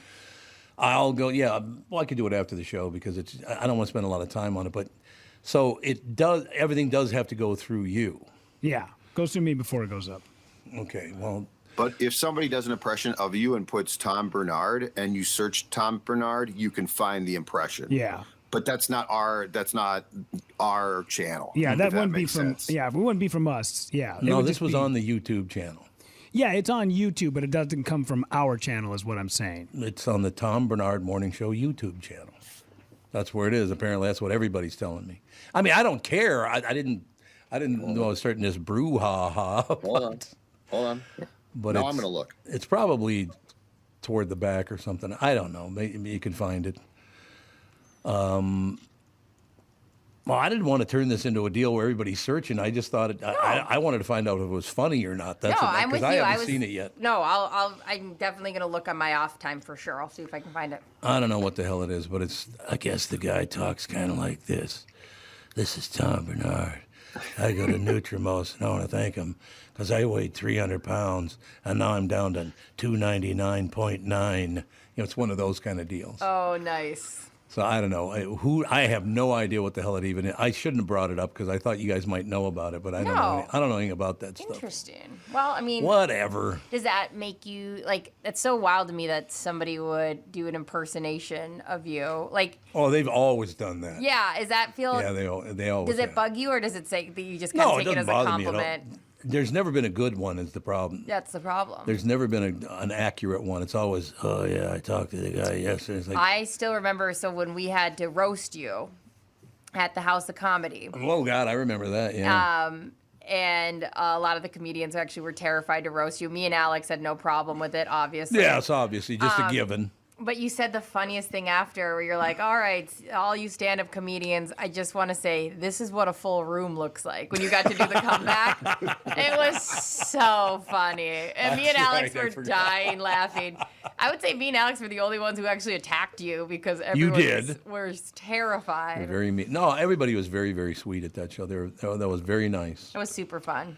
And then, of course, there was a march on... I think the Somali community marched on the Mall of America that day. Remember that? It's a little big, though, so I don't remember it making that big of an effect. Oh, they were telling people not to go down. And I said, what are they going to... I'm just going to walk out the door. What are they going to do? Yeah, it's a huge mall, so you're going to need a lot of people to make an effect. Well, I went through the crowd, and they didn't want me to go through the crowd. Oh, really? Of course you did. Settle down. Of course you did. Well, I'm not going to go out of my way to get out just because you're clogging up the hallway. Catherine's like, let's take the long way. We'll get some steps in. She's tougher than me. She's actually terrifying. She can be terrifying for me. I know that. There's no question about it. Anyway, well, sorry I brought that up because I thought you guys would know more about that than I do. I have no idea what the hell is going on. So, Judd. Yes. We're at home. Yes. The weather's going to be nice. It looks like the weather's going to be nice for the 2-game series with Detroit. Yeah, and then it's supposed to. They actually are. They have Pittsburgh coming in then for the weekend, and I think it's supposed to get real hot again. Yeah, but I don't think I don't know. I have not seen rain in the forecast, so I think that they will probably be on track to get all 5 games in. But it is remarkable that with 2 games left against the Tigers team that's absolutely awful, that they have already lost the season series. I think the Tigers lead the season series 7-4, so they can't win it. So like if they win these 2 games, it'll be 7-6. Detroit is a terrible baseball team. Yes. Why? How do you lose that many games to a terrible baseball team? They got swept by Kansas City. Now, they do have a substantial lead in the season series against the Royals, but the Royals are even worse than the Tigers. Yeah, they are. Yep. I literally don't understand them. I mean, I'm not being a smartass. I don't understand them. I don't either. You watch the team, and you and I were talking when they had that nice run 5 games in a row, and it's like, well, maybe they found their way, or blah, blah, blah. And then they just sucked up a storm right after that. Yes, and every time we do this, every time we talk about, well, this might be a turning point, they turn around and disappoint you. Yeah, and they do disappoint me because I keep thinking, oh, they're going to be really good, and then they're not. Now, I will say this. I don't think, and this might come back to bite me in the ass, I don't think there's anything they can do to lose the division now, though, because Cleveland, no, I agree. Cleveland's quit, and Cleveland, they were up by a couple runs in the 9th inning against Tampa Bay on Saturday, and the closer blew that game. I think they did come back and win on Sunday, but I think they're going to the playoffs regardless. I do too. I would agree with you. I don't know how they're going to do in the playoffs. Maybe they're that 5-game winner, and then maybe they're getting swept by Detroit. I mean, you know what? It depends on which team shows up. Yeah, that's exactly right. And I think the goal, as small and pathetic as what I'm about to say is, I think the goal is to end that 18-game, nearly 20-year playoff losing streak. 18. That is amazing to me. 18 years. 18 years. Or 18 games, almost 20 years. since they've won a playoff game, not a series, a game. One game. How the hell did that even happen? Through some just unbelievable ineptitude. I guess. I mean, it's baseball too, which is, a lot of times in baseball, just like in the hockey playoffs, weird things happen. Like to lose 18 consecutive baseball games is nearly an act of God. Yeah, I agree. No, you're absolutely. Something divine had to get in the way there. There's no doubt about it. Like, what? It's those 2 World Series, Tom. They're still biting us in the ass. I think someone said, you know what? You won 2 World Series. Screw you. You're done. It's now 32 years ago, by the way, since the last win. So it might be time to win one again. What do you say? Yeah, man. Hell, I'll take a playoff series at this rate. But yes. Yep. I don't know. It would be nice. Being a Twins fan's been interesting since 1961. I'll tell you that. There's no question. Yeah, you've seen, you've run the gauntlet of just putrid baseball to great baseball, back to putrid baseball, like the 90s. I mean, how do you explain, in 1990, you finish in last place in the old American League West. Then you come back the next year, win the damn division, and win the World Series. In 92, before that infamous Eric Fox game against the A's, the Metrodome, when they puked it up, that I remember at that time thinking in my lifetime, that was the best Twins team I had ever seen. That 92 team was great. Fell apart. And then starting with 94, they, for the rest of the 90s, they were just a dumpster fire. Yeah, they were. You're absolutely right. And is that a manager thing? Is that an owner thing? Is it both? I think it's a little bit of both. But you know what? I mean, the 90s was TK, and I think TK was really damn good. I thought so too, yeah. But I mean, that's probably a drafting thing. It's definitely a cultivation of talent. But, to be as bad, and if you recall, like the pitching was just in the toilet year after year, starting in about 94. Just awful. No question. I really do miss the days of Gene Mauch, though, when I'd be sitting in the second row behind the Twins dugout and criticizing the team. And he had to scratch his forehead with his middle finger almost every time he was on his way back to the dugout. Well, I wonder what that meant. Oh, what do you mean, Gene? I would pay money to get the tapes of you behind that dugout from a 1970s game. I used to go after them like there was no tomorrow. I would pay money between you confronting, the guy that Don Baylor was going to kill you about. Oh, yeah. Or the Twins, Oscar Gamble. Gene Mauch. Yes. Now, were you there the day in, oh my God, it's probably 76, I think, or 77, when Blyleven flipped off the crowd? In fact, you might have caused this. Behind the dugout, when Burt walked off and he was about to be traded, and he and Calvin were in a pissing match, and some young fans were heckling him and behind the dugout, and he gave them the middle finger salute and was traded to Texas like that night or shortly thereafter. I was at the game is all I'm going to say. Oh, wait. You got to tell. How involved were you in getting Burt to extend? And by the way, this was not Circle Me Burt, folks. So for those of you who are younger and are like, Burt Blyleven was a great guy. He circled people. Burt was an a-hole as a player. That's really funny. That's good heads up, because in my mind, he's this lovely, silly So that's funny to hear. He's was a jerk as a player. You know what I'd like to do, and I'm very serious about this. I got to reach out to Burt Blyleven, track him down, because when he used to come on the KQ Morning Show and do porno movie title or not, he killed it. He was really good. So funny. Well, probably because he had seen most of the real pornos. You think that's what it was? Personal interest? He played in the 70s, man. People don't understand. That was a rough. Those guys were not polished. You're right about that. It's not like now. Nobody was worried about their Twitter or their X account or their endorsements. Yeah, a guy threw a no-hitter on LSD. Yeah, that's how much. That's how little they cared. Yeah, that's exactly what happened too. Yes, exactly right. I got to run, guys, but I will talk to you tomorrow. Okay. I hate the fact that you have to. You never get to run again. Okay, it's a great conversation though. Just remember, you got to go to more games behind the dugout and see if guys now will flip you off. That would be marvelous. I'll get her done just for you. All right. See ya. Bye, Thanks a lot, Judd. Judd. Have a good day, Pally.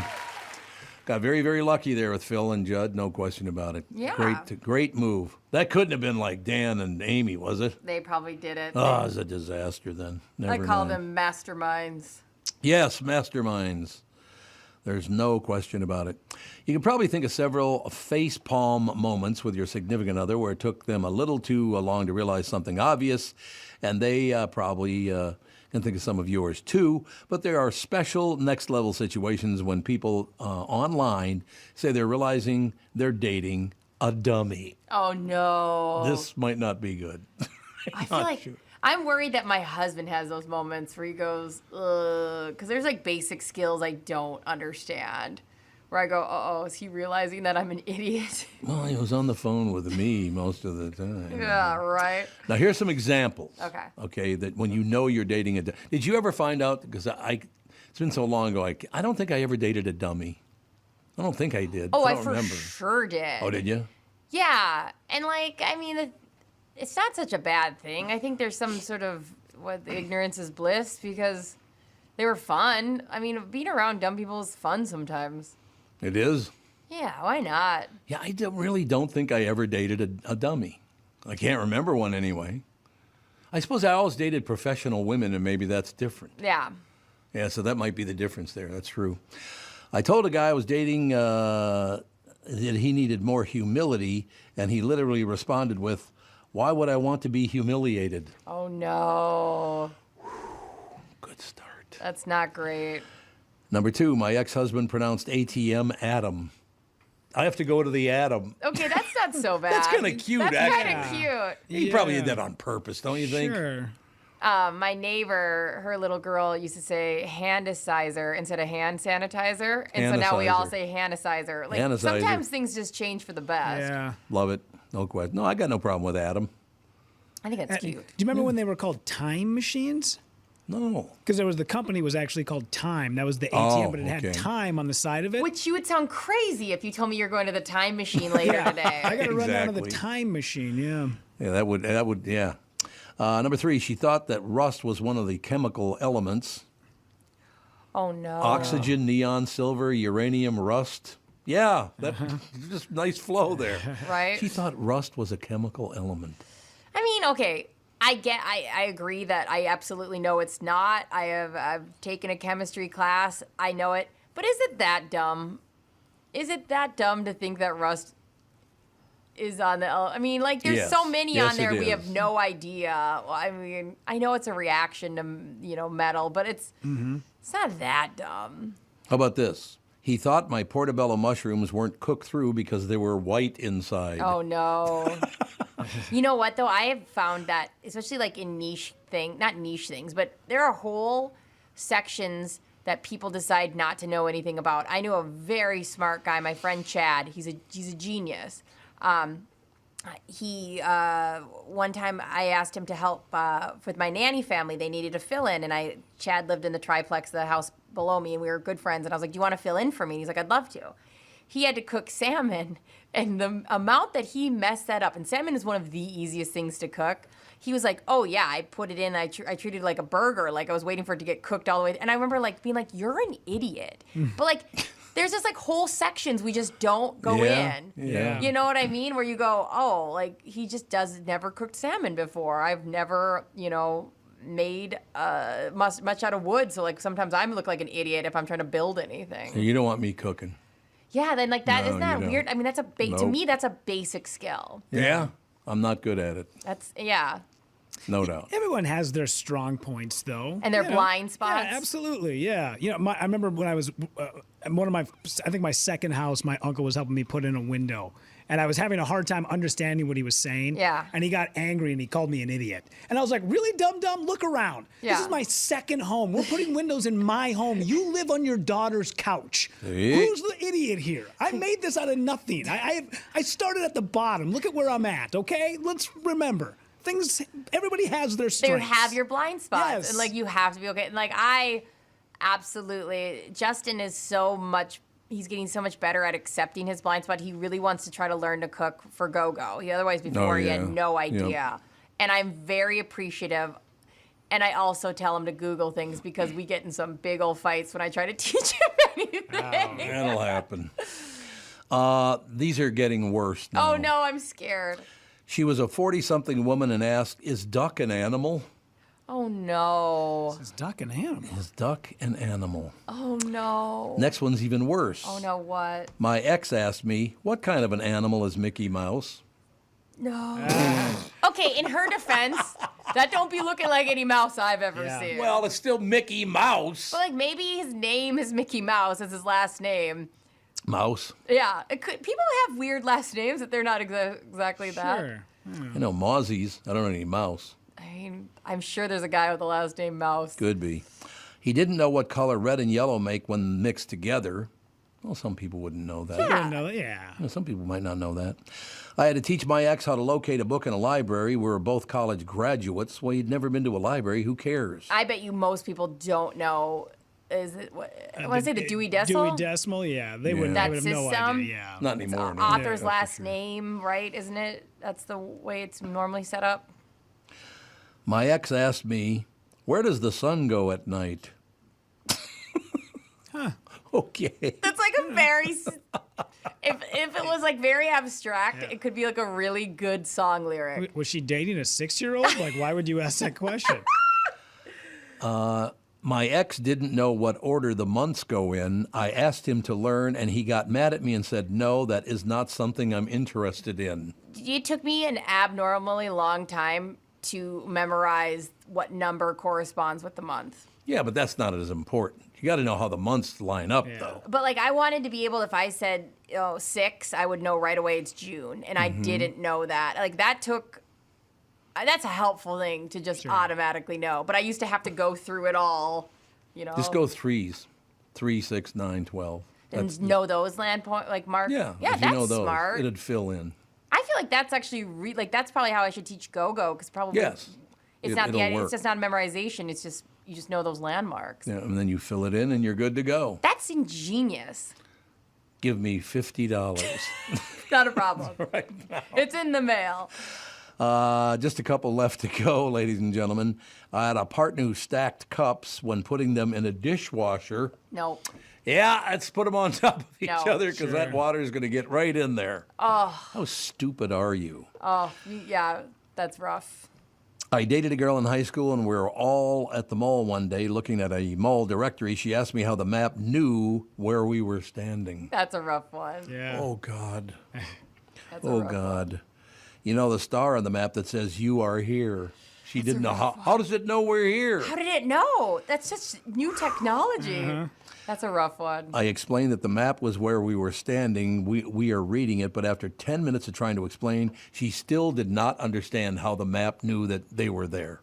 Yeah, that's rough. That is one dumb sumbitch right there. They say, we do all these things for our kids, right? We want them to eat the right food, go to the right schools. They say the number one way you can help your kid is that since half their DNA comes from the other person, is find somebody who you would want to procreate with. Like, that's worth, you know what I mean? Yeah, Instead of going yeah. after the math, we're going to do this and that. They say the number one thing is that inheritance piece of you got to find somebody who you want to replicate with. Yeah, I could see that. Which seems obvious, but it's so funny because that can either add worry to your plate or take it off. Like, Yeah, when my ex was pregnant with my daughter, we talked about the different traits we both, that we were going to be passing on. Like, what are the things you hope that she gets? Yeah. And my number one was I hope she gets my sense of direction, because my ex has to Google how do I get home every day from work. The same place? The place she goes to every day. Oh, God. So my daughter started driving like 4 months ago, Yeah. and I won't let her use Google Maps. I refuse. I always tell her, you need to be able to figure this stuff out. So if we're going to places that she knows how to get to, we've been there many times. If you're going someplace new, I get it. You should look it up. Yeah. But all the other places, no. And then last night on the drive home, my daughter had said, so-and-so asked me where I needed to go. And I told them I was amazed at how well I knew the city. I knew it much better than I thought I did. And I said, thank God you have my sense of direction. oh. To know where north, south, east, and west are at all times is something that you can't learn that. If you don't have it in you, you're never going to have it. So that's the one I hope every kid has. That is so cool because it's true. When you're a kid, you keep your head down. You don't pay attention to at all where you're driving to. No. I have to. I think that's a good goal for me in these coming months. Is like, don't rely on my navigation for every time I leave, like a parking ramp. And I never know where it puts me out, and so I always panic and want it ready. Especially like in Minneapolis when it put, all of a sudden you're on the street and you go, okay, like accept the fact that like I might go the long way, but I'm gonna relearn some stuff. Sure. Yeah. I like that idea. We need to take our final break. Be right back. Wrap things up right after this. This is the Tom Barnard Morning Show. There's plenty of thoughts that come into your head when you think the name Killebrew. Of course, there's the Minnesota baseball legend, Harmon, who was responsible for many a favorite memory at the old Met Stadium in Bloomington, and many a baseball that ended up in the stands and in the gloves of adoring fans from his home runs.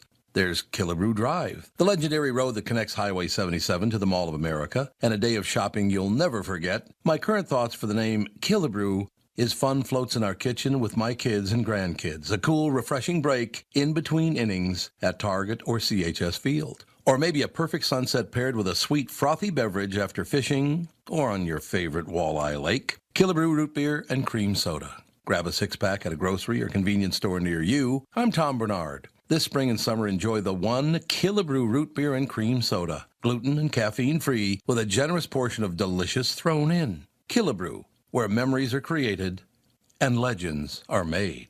The new Tom Barnard Morning Show is proud to have partners like Bradshaw & Bryant, MyPillow, and North American Banking Company founder, chairman, and president, Mike Bilski. I've advertised on Tom's show for years, and the reason is simple. My business is recognized because of the ads, and that recognition has created growth. What business doesn't want to grow? I highly recommend the Tom Barnard Morning Show for your advertising. Grow results for your business by partnering with the Tom Barnard Morning Show. Visit TomBarnardShow.com, keyword partner. You need to know a guy for your auto repairs, legal issues, banking, and more. The same goes for investment advice. You need a guy to help you be successful, someone you can trust who gets results. Well, I got a guy for you. Josh Arnold. Josh gives you straight talk, not sugar-coated advice about your financial situation. Josh has seen it all when it comes to economic and market conditions, and Josh can make sure that your retirement objectives match your investments. Do yourself a favor and call Josh now for a no-obligation, 48-minute evaluation. You've got nothing to lose, and you'll get a different point of view for your investments. Call Josh at 952-925-5608. That is 952-925-5608. You'll be glad that you did. And tell him his guy, Tom, sent you. Investment services offered by Josh Arnold Investment Consultant, LLC, a security investment advisor. Past performance is no guarantee of future results. All investments involve risk. All comments and opinions are Josh Arnold's and do not constitute investment advice. Tom Barnard is a paid endorser. 9:52 now, is 8 minutes till 10 o'clock. Wall Street Journal has a story this morning. Americans flocked to Cancun for a vacation, but now they're rethinking that. So I don't know anything about that. American travelers are having fun in the sun, but they're thinking beyond old standbys like Cancun. U.S. travelers put the brakes on trips to Cancun and neighboring Riviera Maya this spring, turning their attention to destinations like Europe, Japan, and other parts of the Caribbean. The number of U.S. travelers flying nonstop to Cancun, the biggest Mexican resort region. I've never been to Cancun. You ever been there? I've been to Cancun.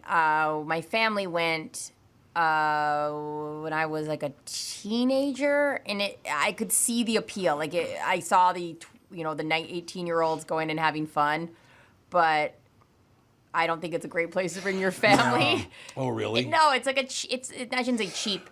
It's a less expensive, and you can do like big groups together. Stay, 4 girls in one room, and it won't break the bank. And have fun. Go to Senior Frogs. I think that's when I think of Cancun, that's what I think of. I've been on the border of Mexico, so I've been in Matamoros on the border and never went in. I was in Mexico, but I was right on the border. And then I went to Tijuana once. I was just going to say, yeah, probably TJ, yeah. But I never had any interest in going to Mexico. Is Tijuana kind of the same feel as Cancun? Where No. It's wildly different. Tell me what it, because I always think of like California using that as like their teen can drink. And the only reason I think of that is because the OC, the TV show, they go to Tijuana so they can, drink at 18. Yeah, Tijuana is like San Diego's red light district. Oh, it's essentially what it is. Yeah, yeah, because you can get over and back over the border very easily. Okay. Yeah, it's not insane like other parts. But yeah, man. How long did you stay in TJ? About half an hour. That was it? Yeah. Same with Matamoros, and then the other one I went to is, what the hell's the other one? It's right on the border there. Oh, God. Juarez. Ciudad Juarez, Mexico. I was there for about a half an hour in each of the 3 times I was there, and I stayed right on the border. I looked around and went, I don't want to go in here. Yeah. Sure. What the hell do I need with that? I just went, it had nothing for me. Our family went to Puerto Vallarta. And that was super fun. I remember thinking, like, this is a fun vacation. It kind of walks the line of touristy, and you can go out and see some actual Mexico. So it was super fun. I wanted to go to Acapulco because Elvis went there, but then I heard that they're not very friendly in Acapulco. I mean, if Elvis went there, I agree. Yeah, Sets the tone. I'd be treated the same as Elvis, I'm sure. Obviously. No, I don't know. I love going to Canada. I just never wanted to go to Mexico. Nothing against Mexicans. I know plenty of Mexicans. Since your schedule was what it was and you guys didn't take off a lot of time, what's the one vacation that's still on your bucket list? Somewhere I'd want to go. Yeah. I don't know if I have one of those left. Really? I think I've been pretty much everywhere. I have no interest in going to South America. None. I got no interest in going to Mexico. Love Canada, United States. I can't think of a place that I haven't. I mean, I suppose someday, I don't even know if I would want to go to Japan or not. I can't decide if I'd want to go to Japan. Yeah, it's funny to think of you in Japan. I don't know why. Like, just because it's so many people. I look like Gulliver over there. Yeah, that's true. Yeah, that might be a problem. I think I would know. watch that show. You and Tom in Japan. Tommy in Japan, ladies and gentlemen. What is Catherine? Does Catherine? Catherine's been all over the world. Does she still have some places she wants to go to? You know, I think she's been just about everywhere. So I could ask her. I'm not sure if there's somewhere she still wants to go, but it's funny because when she goes to places, like she was in India, Yeah. everybody there thought she was a movie star because she's so tall. She told me the craziest thing about when she went to India, that she saw a cow going to cross the street and it looked both ways. It looked both ways. And crossed. That's, you know how much that has stuck with me? I think she told me that when I was like 21 or 22 years old. And that stuck with me going, I need to go to India and see these cows that are crossing the street. I think the pigs do it too. But they look both ways to see if there's any traffic. I can't even teach Justin to do that. Yeah. And here these cows are doing that. That's pretty cool, actually. That's so insane. Yeah. They look for traffic. Brain can't fathom that they're that intertwined with the culture that a cow is navigating its way down the street. And you also have to watch out where you go. We went to Jamaica, and our tour bus driver hit a goat. Oh, God. Which is, you are not allowed to do that in Jamaica. And, we got stopped by the police, and they came up, and the guy was, haggling back and forth, and then, we kind of overheard them say something along the lines of it's 90 days in jail for hitting a goat. Blah, really? blah, blah. And I'm starting to get nervous because we're in the middle of nowhere. Yeah. And I had already had a bad interaction in downtown Montego Bay with some local Jamaicans. Mm-hmm. And I was not feeling this trip. I wanted to get out of there. And at some point, the guy walks over. He's like, all right, we can get back on the bus. I'm like, well, what'd they say? Is everything all right? And he goes, well, they offered me 90 days in jail or $50. 90 days or $50? So you paid him $50? He's like, yeah. And then you don't have to do 90 days in jail? He's like, you guys have a wildly different, judicial system than we have in the United States. You know what? Dang, there's times when I go, that should be how we roll. Yeah. Because what? This guy is not a hardened criminal. No. He does, and if at the end of the day, he can keep working and here's $50, let's live our lives. Yeah. Yes, please. Yeah. Rest in peace, goat. There you have it, ladies and gentlemen. You've never been to Jamaica. I've been to a bunch of those places. The Dominican Republic, we went there with KQ a couple times. Well, if I write a note, because Catherine's on the show today, if I write a note, will you ask her if there's a place still that she wants to visit? Well, you could just hang out there for an extra 10 minutes. I can't because I got the babysitter. Oh, on here Tuesdays. we go. Monday, Tuesday, Fridays, I got Your babysitters. fake babysitter Wednesday, stories. Thursdays, I can hang because I have the. I will ask her on the show. Is there a place you'd still like to go someday? Yeah. I would can love do to know that. that because you guys have both kind of done it all, seen it all. But I bet you there's a place still in her heart that she wants to go. Hopefully, it's not too far on a plane because I know you're not all about doing a 2-day trip on a plane. 2 days would be too long. But, the one thing I would like to do, there's still 4 states I've never been to. Which one? No, 5 states, excuse me. I've never been to Alaska. I've never been to Alaska or Washington State. I've never been to the 3 at the top, the far right hand, Like the far eastern. New Hampshire, Vermont, Maine. And Maine, yep. I've never been to those. So there are 5 states I've never been to. Dude, you could knock out 3 so quickly. I know, they're right next they're to like, one another. It's like driving Exactly. across the Twin Cities, hitting up those 3. So I got to do that someday. I'd like to go all those places. I at one time was looking at maybe moving to New Hampshire and just working when I was working in New York, just maybe getting this place up in New Hampshire. But then I got offered that job at KQ and it ruined my life. So, I got a message from Priscilla who watches Go-Go and says, I am not a fake babysitter, Tom. How dare you? And you don't want There you Priscilla have after it. you. She is. I understand. Yeah, good call. All right, that's going to do it. Talk to you tomorrow.